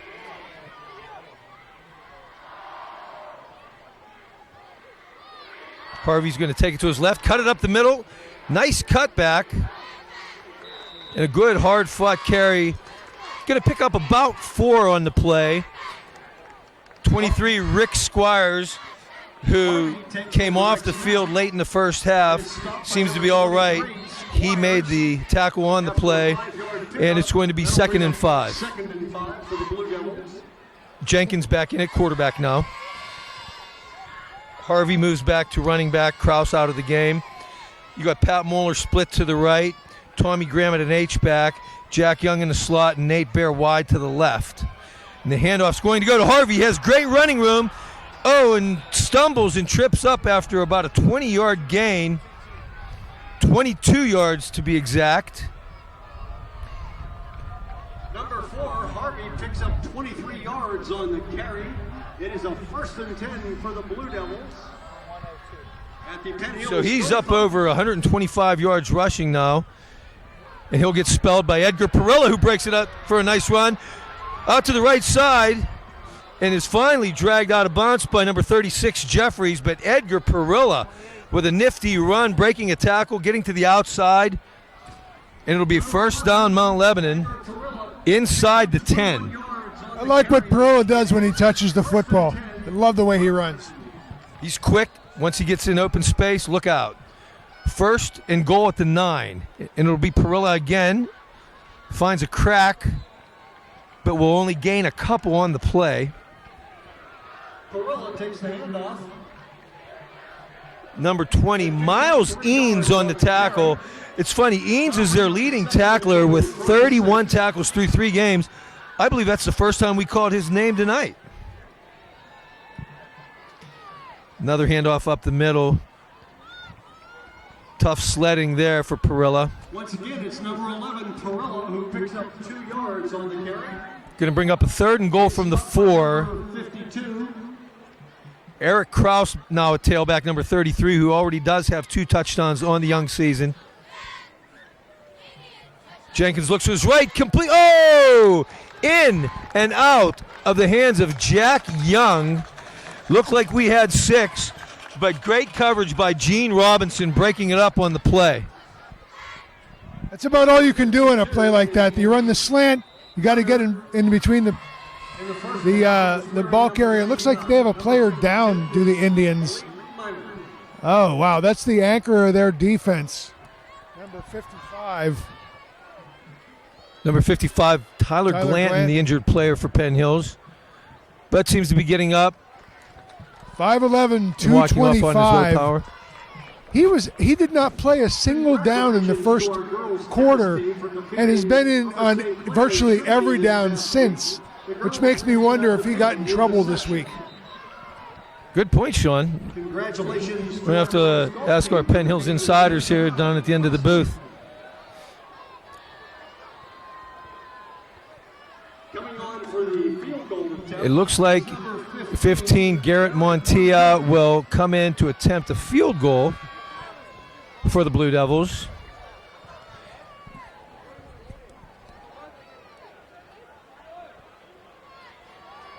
It looks like it's going to be spotted around the 11-yard line, making this a 21-yard attempt. Montilla 2 of 2 on the season, 37 yards being his long. Snaps down, hold looks good. Kick is up and right down the middle. Garrett Montilla from 21 yards out gives Mount Lebanon a 12-0 lead with 9:59 remaining in the third quarter. Not the 6 you want, Denny, but that's still a 2-score lead, and it's enough of a cushion that it gives your defense an opportunity to maybe gamble a little bit. The Indians have to get some offense going. They've been sluggish except for spells during the second quarter when they looked like they were moving the ball pretty well. They've been fairly anemic. Well, Mount Lebanon, that's what they needed to do to start this second half. Drive was a 5-play, 54-yard drive, taking up 1 minute and 41 seconds.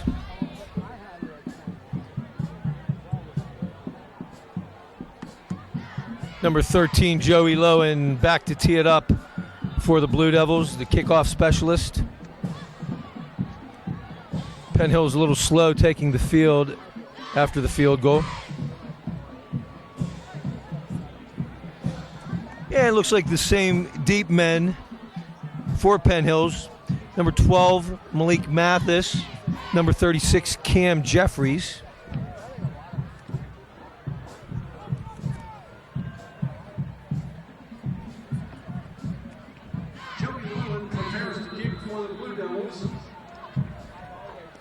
If you joined us late, once again, if you notice, Mount Lebanon suited up in their new alternate uniforms, the dark gray, which we call anthracite, with the blue and gold trim. Here comes Lode's kick. A high kick, but not as deep. Going to be taken at the 10-yard line by Mathis. Has running room up the middle. Oh, and is tripped up by number 28, Bo Greenwood. Did they fake the reverse there? It looked like they were setting up to run the reverse or at least fake it. Looked like the Indians. It did. Luckily, they were able to hang on because Mathis has some great open field speed and was able to be dragged down to this 31-yard line where the Indians will take over 1st and 10. Kisner back in at quarterback for Penn Hills. And they're going to run it again. The same play. The handoff goes to 12. Oh, a great open field tackle. He's chased down by number 3, Jack Young. But as you can see, early on in the game, Penn Hills was testing the middle of the Mount Lebanon defense where Kisner was keeping a lot on the read option, going up the middle for little to no yardage. They have gone to this reverse scissors type play where number 12, Mathis, is coming around from a slot position and picking up some good gainers here as the night has gone on. 1st and 10 from the Mount Lebanon 42. This time Kisner fakes the handoff, loses the ball but seems to fall on it and recover his own fumble. That time it was number 15, Azarius Britt, in the game in place of Mathis. So much of what this Penn Hills team does is about speed. That's why it surprises me that you didn't see a lot of it in the first half. The tackle was made by number 33. Not surprised, though, that they're trying the boundaries and trying to get the ball on the edge more than they did in the first half. Kisner fakes the handoff. He's going to roll left. Looking. He's being chased, and he's going to be shoved out of bounds by number 71, Chaz Blango, with great pursuit on the play.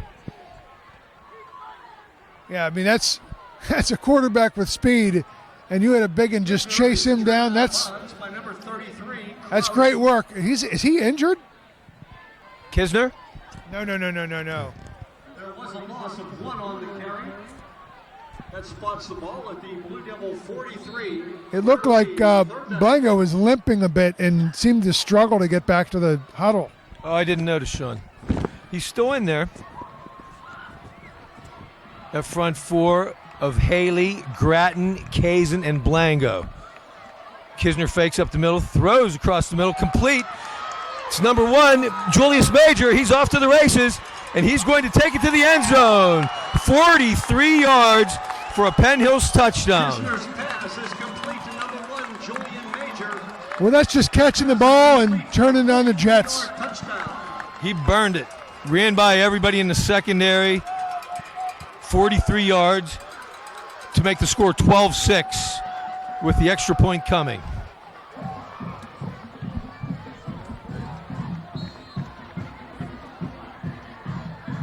Number 38, Eric Antonucci on for the point after. And looks like somebody may have jumped. Looked like Edgar Perilla from the left end of the Mount Lebanon formation. And indeed is going to be encroachment offside Mount Lebanon. Brings the ball to the 1.5 yard line. But it'll still be Antonucci on for the point after.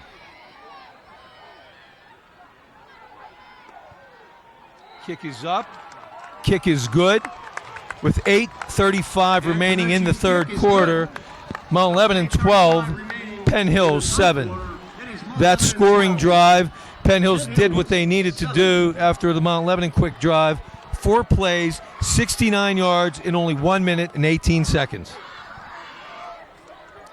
Well, this game just got interesting. Certainly did, Sean.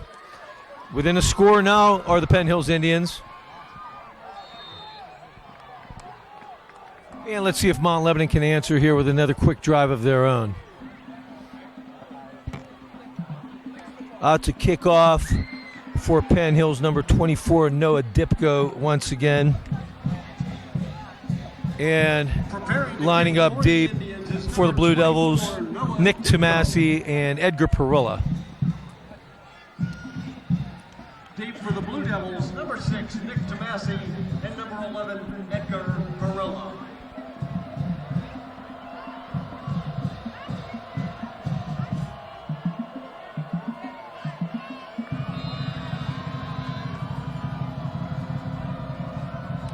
And here comes Dipko's kick, a low wobbly kick.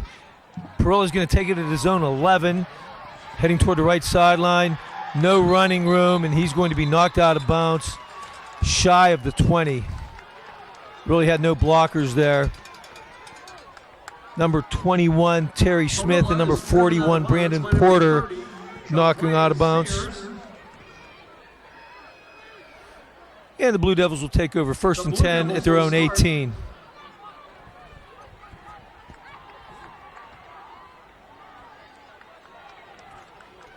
Penn Hills has their big guy Tyler Glanton back in the game after apparently the injury wasn't so severe that he had to stay out. David Harvey's going to line up as the quarterback in a Wildcat formation. Oh, the snap goes under his legs. He's scrambling and dives on it way back at his own 3 yard line. Good thing, too, the Indians were blitzing on that play, and I was concerned for a moment there that there could be an Indian on the ball before somebody in a Mount Lebanon jersey was. Couldn't tell if Harvey was not quite ready for that snap.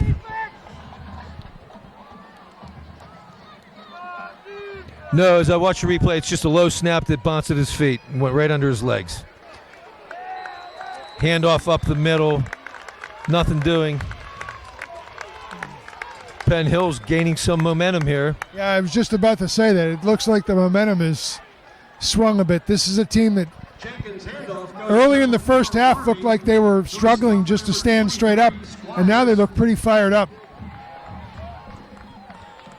Harvey brings it out to the 4. Number 55. We're going to have 3rd and 23. It is 3rd and 24. And it's going to be Harvey up the middle, gets some tough yardage, gets out of the shadow of our own end zone to create some punting room for Garrett Montilla. Harvey picks up 13 yards. So not what the Blue Devils wanted after the Penn Hills touchdown drive. 3 and out. It'll be Montilla on.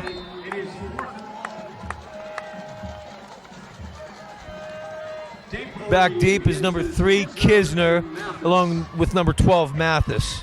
So you got 2 burners back there. I don't know who you kick it away from. Well, Montilla's going to do the running rugby-style punt. Gets good height on it. Lands inside the 50, and he's going to get a good roll. So this is going to work out pretty well for the Blue Devils. Montilla's punt is down at the That's a good punt. 43-yard punt. Let's make it 42, where Penn Hills will take over 1st and 10 from their own 41-yard line.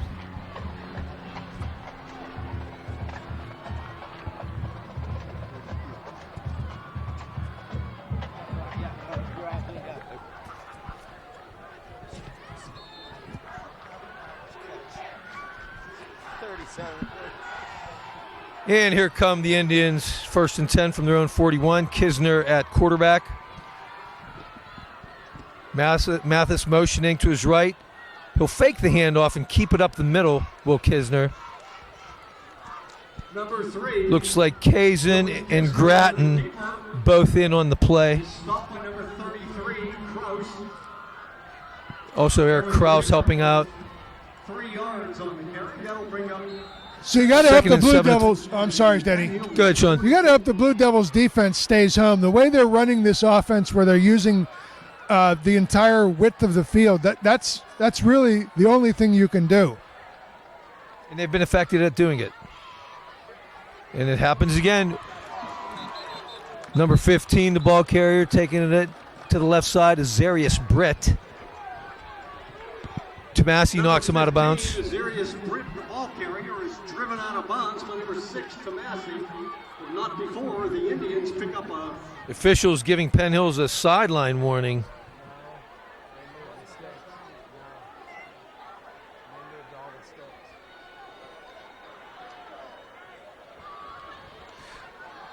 Ball just across the midfield stripe. First down marker was reset. We'll call it to 50.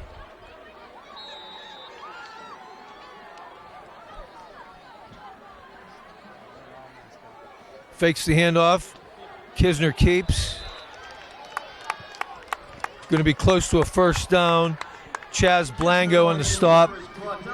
And it will be enough to move the sticks. Kisner does pick up the Penn Hills first down.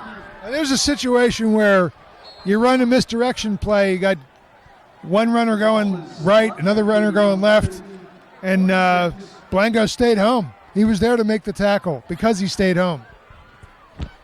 But enough for a first down as Penn Hills will take it 1st and 10 from the Mount Lebanon 46. Motion. And the handoff will go to Emil Frazier. He'll pick up about 4 on the play. Number 5. Eric Kraus along with Tommy Graham. Stopped by number 4. Also help from David Harvey. There was a pickup of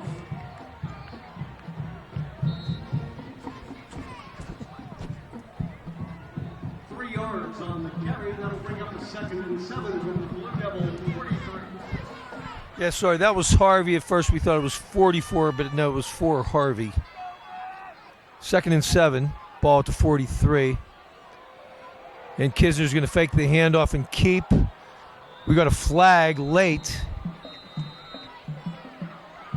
Kisner would pick up about 3 on the play, but let's see what this flag is. This looks like it's going against the Indians. Number 3, Kisner, the ball carrier, picks up 4 yards on the carry. Is brought down by number 33, Kraus, but we do have a penalty on the play. Officials will huddle. Yeah, this is quite a discussion. I'm not really sure what they're talking about. It's going to be on Mount Lebanon. Could this be a face mask? I believe it is. Could not see the signal, but it looks like they're walking off 15 yards. Ugh. That'll put the ball at the Wow. Mount Lebanon 24. It is 1st and 10 for the Penn Hills Indians. That'll take Penn Hills down to the 24-yard line of Mount Lebanon.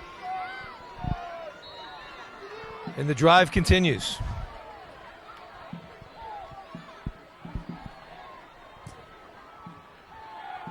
And it's Tarrant at quarterback now, being chased. Great speed.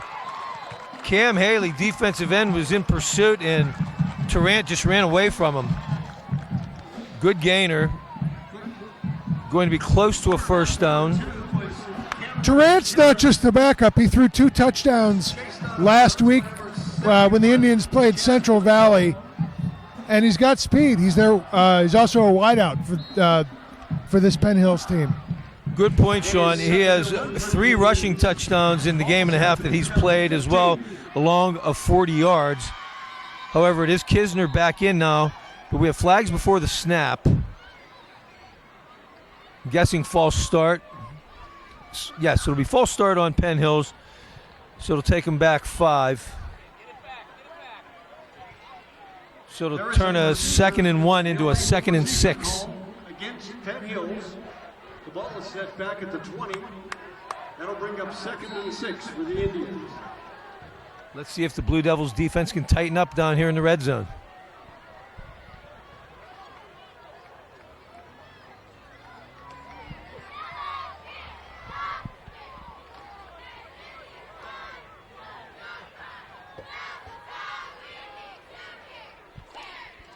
Fake, and now gives. Number 4, he fumbles Tim Smith, and Mount Lebanon's going to come up with it. Yep. It looks like number 11, Edgar Perilla, comes up with the loose ball. The ball hit the carpet and right up into his gut. He just swallowed it up and fell to the ground, and that was the end of the play. Very opportune timing for Edgar. And I'm not sure Smith ever had a good handle on that from the get-go. No, I don't think you're right. I think you're absolutely right about that. So, Mount Lebanon, fortunate, gets it back here. 4:15 remaining in the third quarter. 1st and 10 from their own 15-yard line. Jenkins hands off to Komalafi. Good hard run up the middle. Breaks a tackle. Looks like he's going to get about 5. Komalafi picks up 5 on 58, Jason Alston on the stop for the Penn Hills Indians. Love the way Komalafi runs the ball, too. It's almost as if as soon as he has a defender on him, he says, I can get a couple more yards out of this. He's ran hard all night. David Abedanza now in. He's at the wing back, like a tight end, but a yard off the ball. Low snap. Jenkins pitches to Komalafi. Makes a nice run out of it. Looks like it's going to be enough to move the sticks. number 20, Komalafi takes the pitch. It'll be 1st and 10, Mount Lebanon at the 27-yard line. Miles Ings, but it is a 1st and 10. Komalafi will take a breather, and David Harvey back in the game.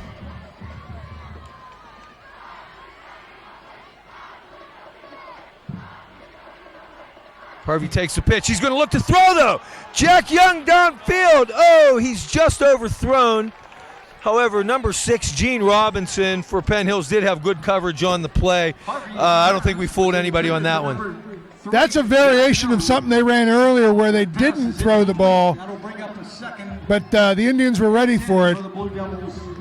Good call, Sean. Second and 10 from the 27. Please get your ticket ready. We're going to call the winning number here momentarily. You got a bunch to the left in Bayer, Young, and Moeller. I'm sorry, Young is to the right. Oh, quick pass to Pat Moeller, in and out of the hands. Luckily, falls to the turf. Number 12, Malik Mathis, was waiting right there. 10 from the Blue Devil 27. The ball fell harmlessly to the turf, but I think there were more than enough people in this stadium that thought that was a catchable ball for an interception. Well, Lebanon trying to figure out their formation here. Moeller and Tomasi, both slot men, went from the left to the right, back to the left. So we got 3 to the left, Jack Young to the right, throw over the middle. Jenkins looked like he hurried that one. He was looking at Moeller, and it was a very low throw, and Moeller was not even looking yet. So I don't know what quite happened there. So it'll bring up a punting situation, 4th and 10 from the 27. 15 Montia on the punt. Kisner, along with Mathis, deep to receive this punt. Number 15, Montilla. Need to tip this field position game right now. Montia once again, the running approach to his punt. A high kick, but short. It's going to take a Penn Hills bounce backwards. It'll be down by Harvey around the 45-yard line. So that'll only be a 28-yard punt, where the Indians will start 1st and 10 from their own 45. We got an Indian down on the field. It looks like number 36, Cam Jeffries. Jeffries has been a bit of a playmaker tonight, a couple of tackles. So that's not a guy you want. It looks like he's cramping up. Could be. Yeah, both him and Mathis have played well tonight for Penn Hills, keeping this game close. I should mention that a couple weeks ago, when Penn Hills played Upper St. Clair, they had 3 guys out with cramps. And which makes me wonder if this isn't part of the training regiment that's missing. They have so many guys with cramps. And that was a game that was sultry that night, so cramping was understandable at that time. Tonight, it's a little, there's a chill in the air. You wouldn't expect to see cramping. Well, he is struggling getting off the field. However, you could be right, Sean, because it doesn't look like a knee or an ankle. But yes, he has provided some action for them tonight, so they'll take over 1st and 10 now at their own 45-yard line.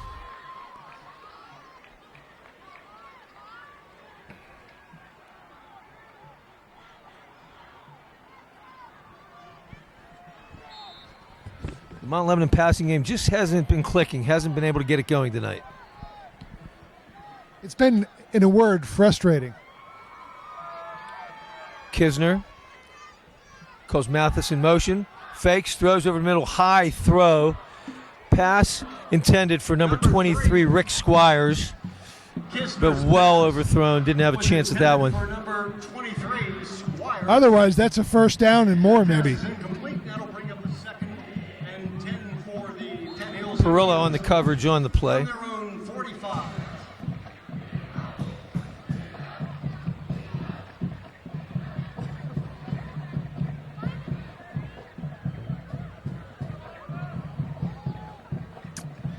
Penn Hills, slot left. He's going to bring the receiver in motion. Britt fakes the handoff to him and keeps.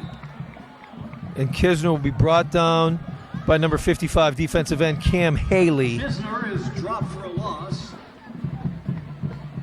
by number 55. He'll lose one on the play. It'll bring up a 3rd and 11 from his own 44-yard line. The ball is at the Penn Hills 44. It is 3rd and 11.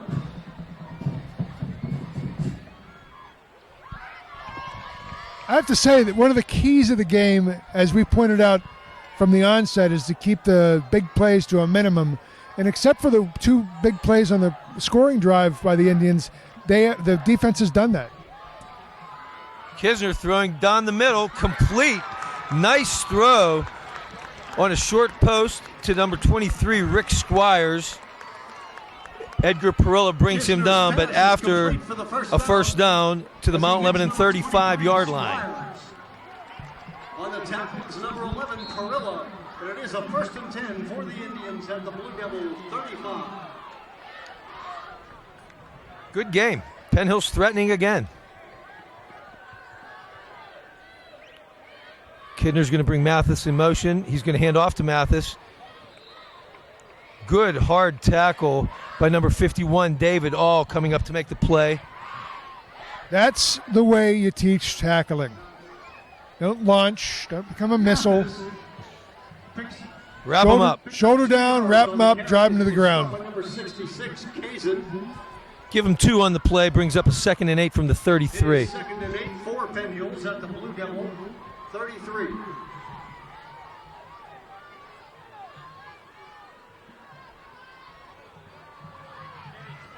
This time handoff to number 21, his first carry of the night. That's Terry Smith, 5'8", 180-pound running back. Number 21, Smith, the ball carrier, is stopped by number 6, Tomasi. 55, Cam Haley, and 6, Tomasi on the play. 3rd down. Penn Hill's 4 of 7 on 3rd downs tonight. You have to think that even if Mount Lebanon gets a stop here, there will be a 4th down play. Kisner fakes, rolls right, throws to his right. Oh! And Edgar Perilla jumps the route and comes down with a Mount Lebanon interception. What a great interception. He saw the ball as soon as it left the quarterback's hand and made a beeline for that spot. Great instincts. Good Great catch. At their own 13-yard line.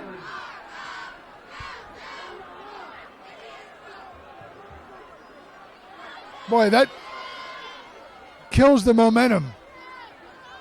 The intended receiver, number 1, Julian Major, just limped off the field.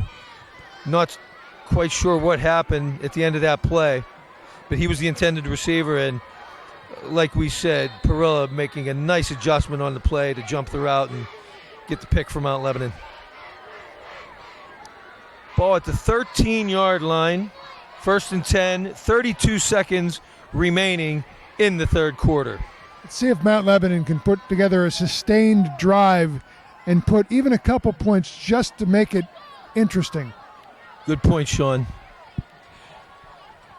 It's going to be a direct snap to Harvey.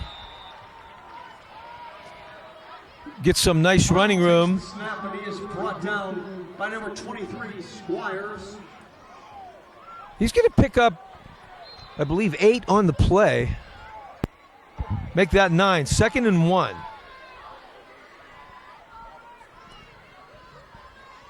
I assume they'd be content to run the clock out. Looks like Harvey's going to let the 3rd quarter clock run out here, and that is the end of the 3rd quarter. Our score, Mount Lebanon 12, Penn Hill 7. And now, ladies and gentlemen, our great alumni, the next recipient from the class of 1980 is Mr. Larry Lebowitz, who is a partner and founder of the Immigration Practice Group of Cohen and Grigsby, PC. He received his Bachelor of So here's where you find out University of Pennsylvania and what you're made of. We talked about this at the top of the game. What kind of, are these wins for real? Are you really that good? Well, here you have a lead, and it's a lead that can disappear with one play.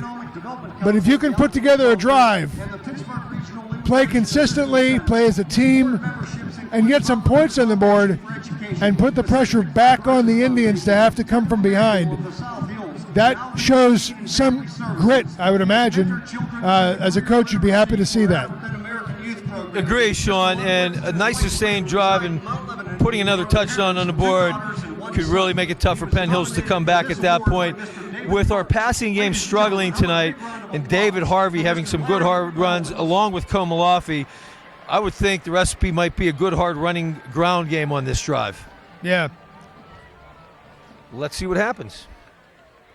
I'd like to take a minute here to thank our staff, our spotter, Jack Kazora, our statistician, Tony Rinaldi, doing a fantastic job for us here tonight, providing the spotting and the numbers.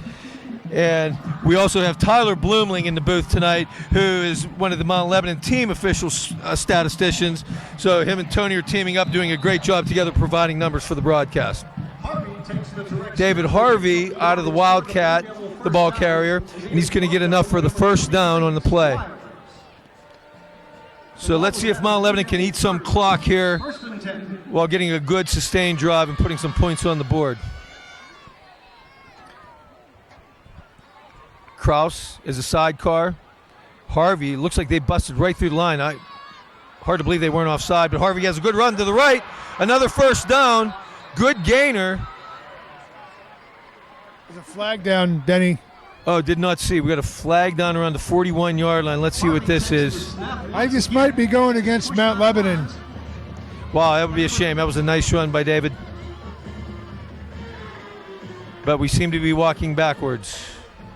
He was knocked out of bounds by number 36, Jeffries, but we do have a flag on the play.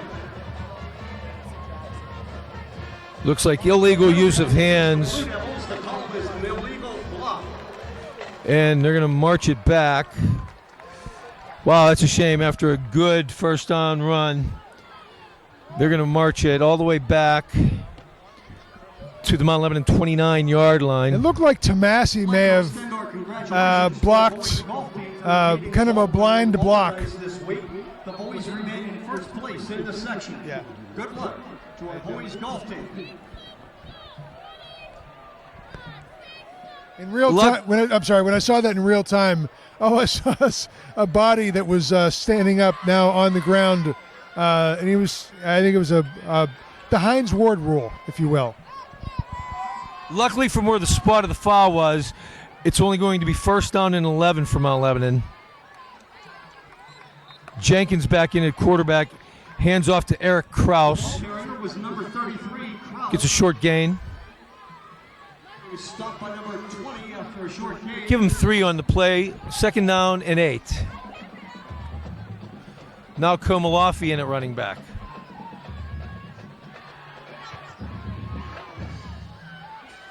And he'll take the ball. Nice run to the right. Oh, and a nice tackle by middle linebacker, number 20, Miles Eames. The ball carrier was number 20, Emmanuel Komalafi, who was brought down by number 20, Miles Eames.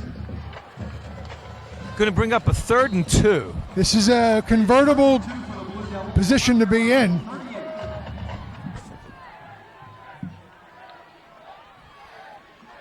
Komalafi, the setback. Tommy Graham in there at an H-back position right now. Baron Tomasi split to the left. Jack Young to the right. Quick pass to Tomasi in the slot. He'll make the catch. Going to be close. And he will make the 6. They will move him for a first down. Big conversion there. They needed that to keep this drive going, Sean. Now, if you run the clock down like you should, they should be able to hang on, tick another 90 seconds off the clock. Komalafi up the middle, not much happening there. Tyler Glanton meets him immediately. Komalafi is stacked up after a short pickup. And it's maybe a yard.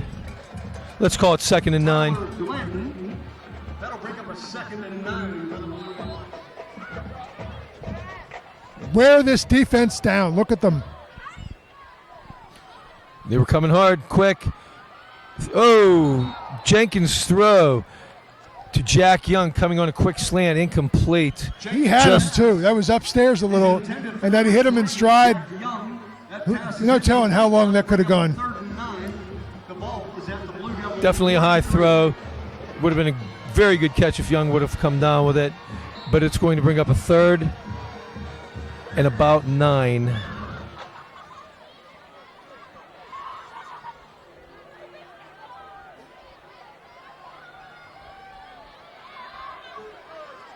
Jenkins, long count. Straight drop back, looks across the middle. Intended for Nate Bear. A nice defensive play by number 6, Gene Robinson stepping in front to knock it away. Was intended for number 9. And the Blue Devils are going to have to punt it away. I like this decision. Kick deep, pin them back, and let them fight their way. Number 15, Garrett. Montia back out to punt. Deep for the Indians. Mathis Kisner. and Kisner both deep to receive. Montia with the running approach again. He bangs this one. Nice punt. Let's see if he can get a roll out of it. It's going to be down at the 15-yard line. 42-yard punt, no return. A 42-yard net, exactly what we needed there, and it'll be 1st and 10. Penn Hills with 9:01 remaining in the game, starting from their own 15. Tyler Glanton for the Indians Once again, the limps off the field. He does not look like he is a healthy football player right now. If you have He's been banged up tonight. Please come to the press box. 21 Terry Smith now at running back for the Indians. It's going to be Mathis coming on the reverse, though. Another nice run. He's going to be just short of the first down yardage, but we have a flag on the play. And wide receiver number 1, Julian Major, was mixing it up with Edgar Perilla, and that was the direction the flag was thrown in. Let's see what happened there. Mathis picks up This could be holding. on the carry.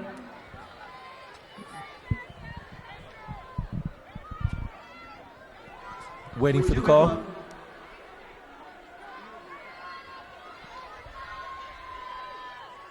Officials will huddle on this one. Although Penn Hills already walking back, and the call will be against Penn Hills. That penalty is against the Indians. It's going to take it back to the 14-yard line. The mark-off is The thing is, the way Penn Hills runs this offense, you have them deep in there. You can't gamble. You can't run blitzes like you would. The way this offense runs laterally and opens the field up like that, you just can't do that. So the kinds of risks you'd be able to take with this field position are not there for you as a defense. So from the spot it was marked, it's going to be 1st down and 11. Motion. It's going to be Britt, and he's going to lose yardage. Nick Tomasi on the stop. He smelled this the entire way.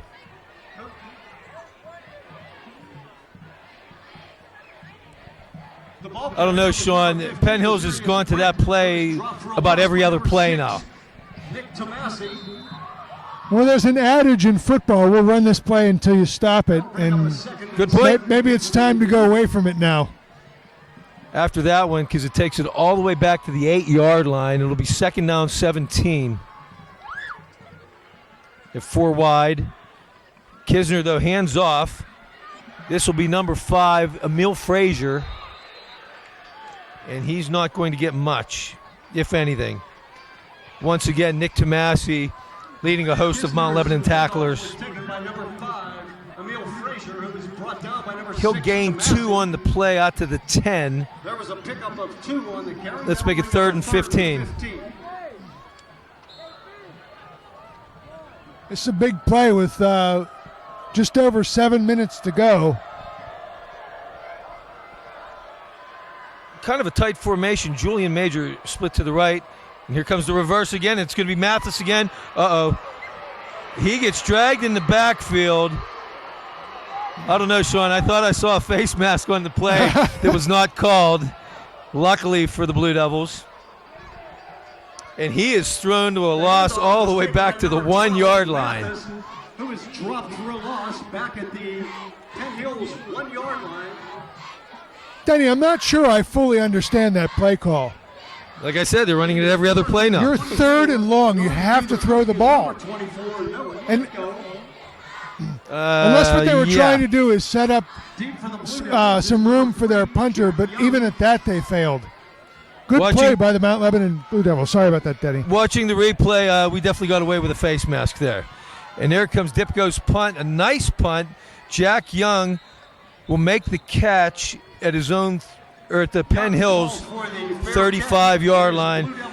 So give Dipko 34 yards on the punt, 34-yard net, no return. 1st and 10, Mount Lebanon at the Penn Hills 35, 6:15 remaining in the game. I think the most important thing that's happened in the last 2-3 minutes of this game is that the field has shifted. It's now, Penn Hills, no matter what, they're likely going to have to go, 60-some yards just to get points. As I said last drive, I'd like to see Mount Lebanon go to the running game here. The passing game just hasn't been clicking tonight. And I got to credit the Penn Hills secondary because they have had good coverage on our receivers all night long. Yeah, I don't think you can go vertical on this Penn Hills team at the speed they have at the corners. Good point, Sean. Komalafi at running back. Jenkins will give it to him. Never comes down on first contact. Komalafi's always good to break a tackle or two. He got some hard-fought yards, probably only picked up 2 or 3. So much fun to watch. Got about 2.5 on the play, so we'll call it 3. 2nd down and 7 from the 32-yard line. It'll be 2nd down and 8 for the Blue Devils.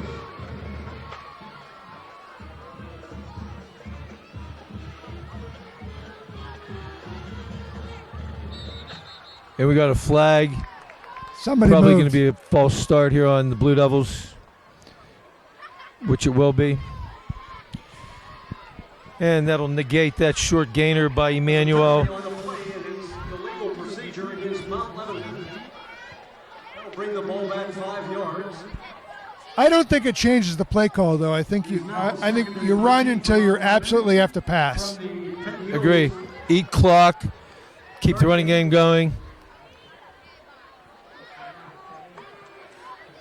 So we have Bear and Moeller split to the left, Young to the right, Abadanza in at an H-back. Handoff to Komalafi. Nowhere to go that time. Number 9, Darryl Holloway, was not blocked on the play, made immediate contact, and Komalafi battled for a couple yards. Another thing that's happening is that the Blue Devils ball carriers are making every effort to put both hands on the ball. The Indians are coming after that on every single play. Clock now under 5 minutes remaining. 3rd and 12. Jenkins surveys the defense, and we have a flag. It's going to be timeout Mount Lebanon. Sorry, no flag on the play. Timeout Mount Lebanon. As I mentioned earlier, next Friday night, the Blue Devils will travel to Peters Township to take on the Indians. In the Division of Environmental Protection in Bethesda, Maryland. He received a Bachelor of Science in Chemistry from the University of Pittsburgh, the Master of Science in Environmental Science and Management. That's Mount Lebanon's first time out of the second half. 2 remaining. Penn Hills has all 3 of theirs remaining. Commander Knipp was commissioned by the U.S. Surgeon General's office and confirmed by the U.S. Senate and the United States Public Health Service Commission Corps as a health. While we have a break here, we'd like to congratulate our field hockey team. They defeated Penn Trafford last week. The girls will be at home on Tuesday against Upper St. Clair. Come on out and support our girls field hockey team.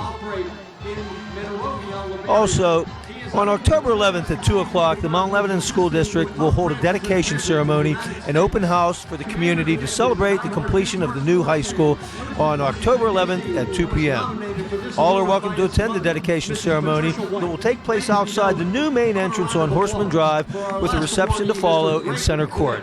The building will be open for self-guided tours throughout the day.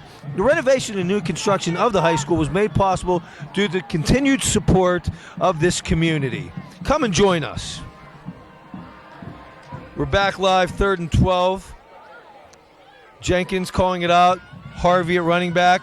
He's going to pitch to Harvey. Harvey makes a lot out of nothing. Takes it up the middle. He's going to be short of a first down. Stop made by middle linebacker number 20, Mike Eanes. Well, you have that right. There was nothing out at the left flat. Pivoted to his right, found a crack and went to it. Good running. Big play here, 4th and 3. If Mount Lebanon can convert here, they can hopefully keep the ball with 4:10 remaining in the game. A stop by Penn Hills will give them the momentum here. Jenkins going to look to the sideline. Play clock down to 5. Low snap. He's going to pitch to Harvey once again. And Harvey's going to go hard. He'll get the first down. Nice run by David Harvey to keep the ball, keep the clock moving, and keep the drive going. Number 20, Eanes on the tackle, but a big first down by David Harvey. Nice blocking. Great running. Found the hole. And it's not just about going to the hole quickly and accelerating through the hole. There was variations in speed. Gave him the space he needed to get out into the open field. David Harvey now 22 carries, 174 yards. He'll take a blow as Komalafi comes in, and he'll take the handoff.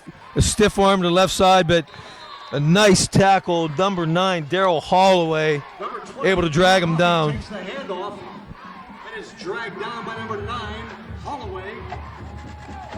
I think you ride Komalafi to the end zone. They'll bring up a 2nd and 8. Just keep giving it to him. He's going to grind out yards. He's not going to go out of bounds. So stay vertical. And with 3 minutes to go, the more clock time you run off, the easier it is to secure a win here. Right you are. And the play clock now, though, getting down low. We're down to 8. 5 seconds remaining. Lebo just getting lined up. Jenkins just gets it off in time. Hands off to Komalafi. Good penetration by the defensive front of Penn Hills. Not much doing that time. Rick Squires leading the way. Penn Hills calls a timeout. Yes, Penn Hills is going to call timeout with 2:39 remaining. No gain on the play. Tyler Glanton for Penn Hills again getting up slowly. He looks like he has been he looks like a very injured football player, Tyler Glanton.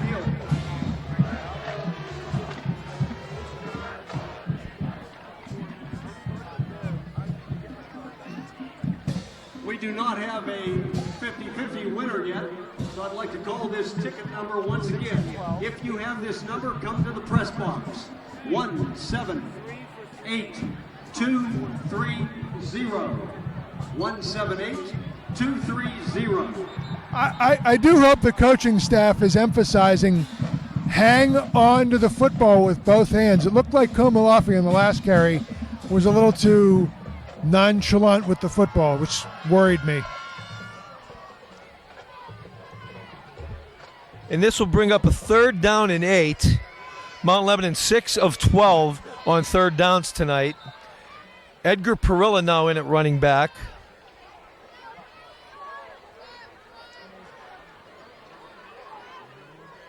And waiting for the officials to give them the go-ahead here, which they just did. So Jenkins will line them up from 3rd and 8. Bear split to the left.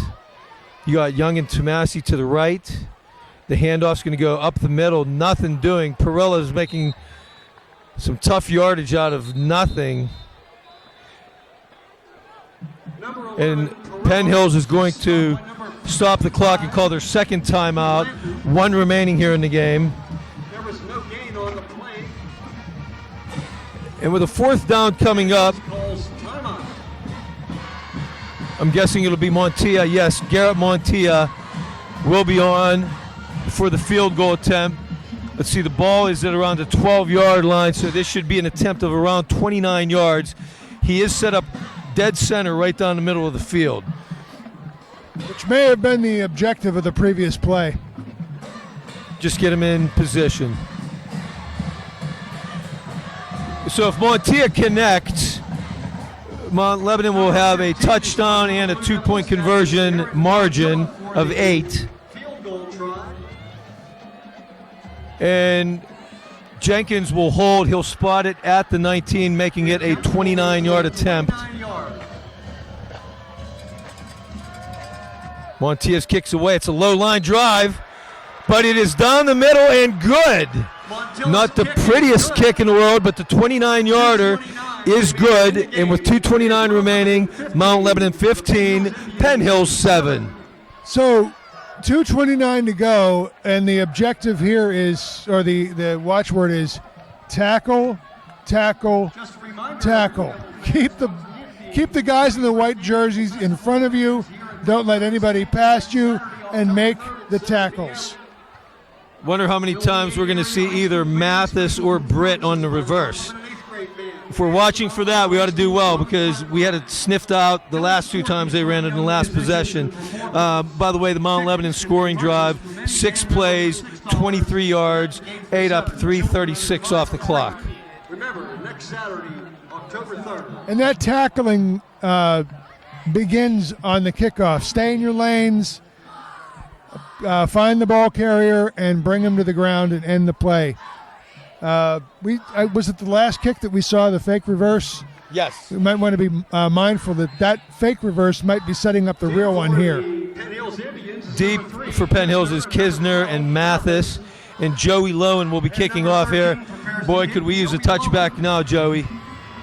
Last 2 kicks were short for Lowen expectations. And he's going to kick another short high one. It's going to be taking it to 14. Almost trips up over his own player, but it's number 4. Tim Smith brings it all the way to the right side. Lowen's kick was taken by number 4, Tim Smith. Looks like 7, James Stalker was in on that, 23, along with number 23, Johnny Naylor. First and 10 for the Penn Hills Indians. The ball is at their 30-yard line. Okay, so Penn Hills from their 31st and 10, they have 2:22 on the clock. Kisner, straight drop back. He's going to look over the middle. Has a man complete to number 1, Julian Major. Tyler Quado on the tackle, but not until a gain of 13 and a first down for the Indians. Major went way up there to get that football. Not a lot anybody could have done to defend that pass. Nice catch. First and 10 from the 43. Kisner looking again, rolling, has a man, complete. Oh, a missed tackle. This is number 23, Rick Squires, and he is going to go all the way down to the 1-yard line. Unbelievable. A 56-yard gain on the play. Not what we needed. And we have a player down at the end of the play. You got players down, Denny. Looks like you have 2 of them down. But we had Squires around the 40-yard line, and I couldn't see. We had a missed tackle that enabled him to go almost to the house.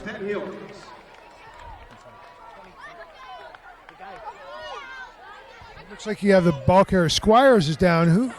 Who else is down? Trying to identify the injured players.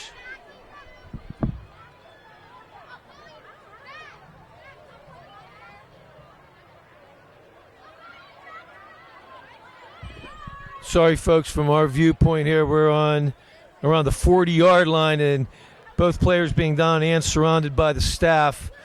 As soon as we can identify, we will pass it along to you. And it was Squires who had the big gainer, was the player down for Penn Hills. Still trying to see who the Mount Lebanon player is. He might well have been gassed. It is Tyler Quado, and he will come off for Mount Lebanon. It is first and goal for the Indians. The ball is at the Blue Devil 1. So they take it all the way to the 1-yard line where they'll have first and goal. Eddie Jenkins now in at defensive back in place of Tyler Quado. So here we go, 1:48 remaining. First and goal at the 1.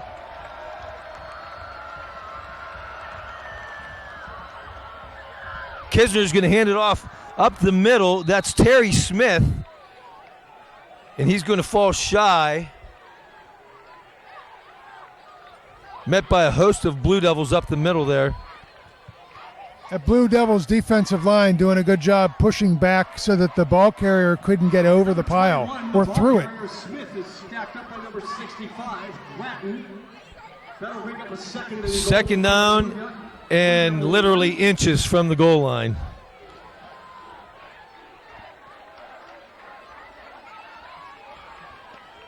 Kisner in the pistol, 21, Terry Smith in the backfield. Although Kisner hops up under center now. He's going to try to sneak it in and nowhere to go. The Lebo defensive front stands him up. He may even lose a little bit on this. Well, that defensive line did a great job sniffing that out. They knew exactly what was coming. He will lose a few feet. He's still around the 1 yard line, though. Chaz Blango led the charge for the Blue Devils, but the entire defensive front held strong on that one. And Penn Hills just used their final timeout.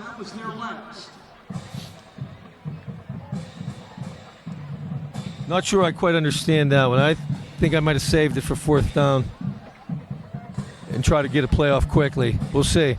Well, they have the time to do it. The question is whether they have the horses to do it. If they don't score on this play, it's going to be very interesting how quickly they can get lined up and try to get a fourth down play off. I would assume Penn Hills coach John Peterman may be giving them 2 plays right now to take to the huddle. As if they don't score on this play, you're going to have a running clock. Definitely enough time to get another play off, but who knows what confusion might be on the field at the time. So here we go, folks. 3rd and a long one. Kisner. He'll hand off to Smith. Nowhere to go. He will get stuffed. I think he might even lose a yard, Sean. Yeah, it looked like it. And here we go. Clock running at 30 seconds now. He will lose it all the way back to the 3 yard line. 4th down. Kisner, and there's going to be flags before the snap. Mount Lebanon called a timeout. Timeout, Mount Lebanon. With 21 seconds remaining, 4th and goal. Let's call it the 3 yard. The scoreboard says 2 yard line. This looks more like the 3 yard line to me. So, I'm surprised Mount Lebanon called a timeout with Penn Hills having to scramble there. I don't know. What do you think, I'm Sean? not so surprised they called the timeout. I'm just surprised they waited so long to do it. It's not like calling it 2 or 3 seconds earlier would have not resulted in them having a better idea what Penn Hills was planning on running. We'll see. Hopefully we get our defense in line for this final 4th down play.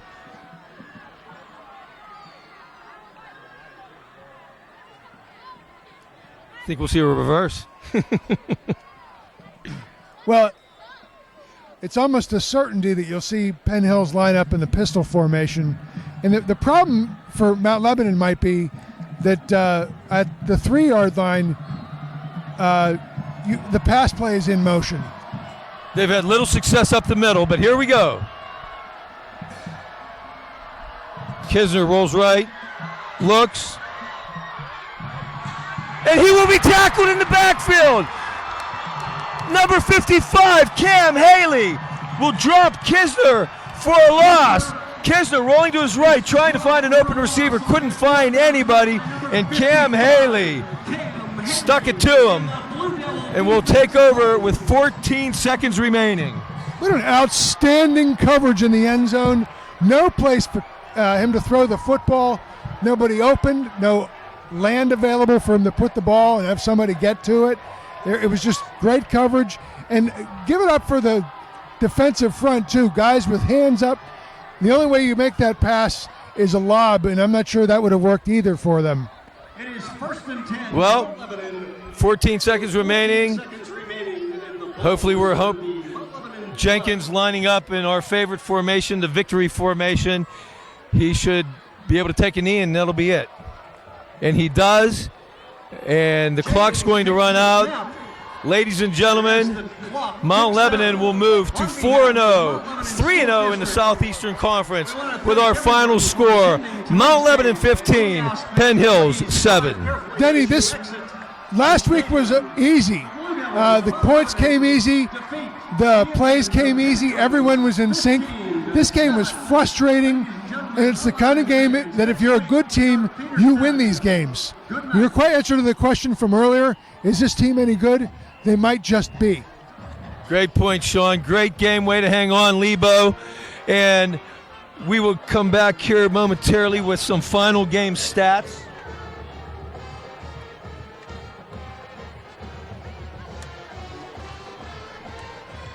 Leading stats for Mount Lebanon.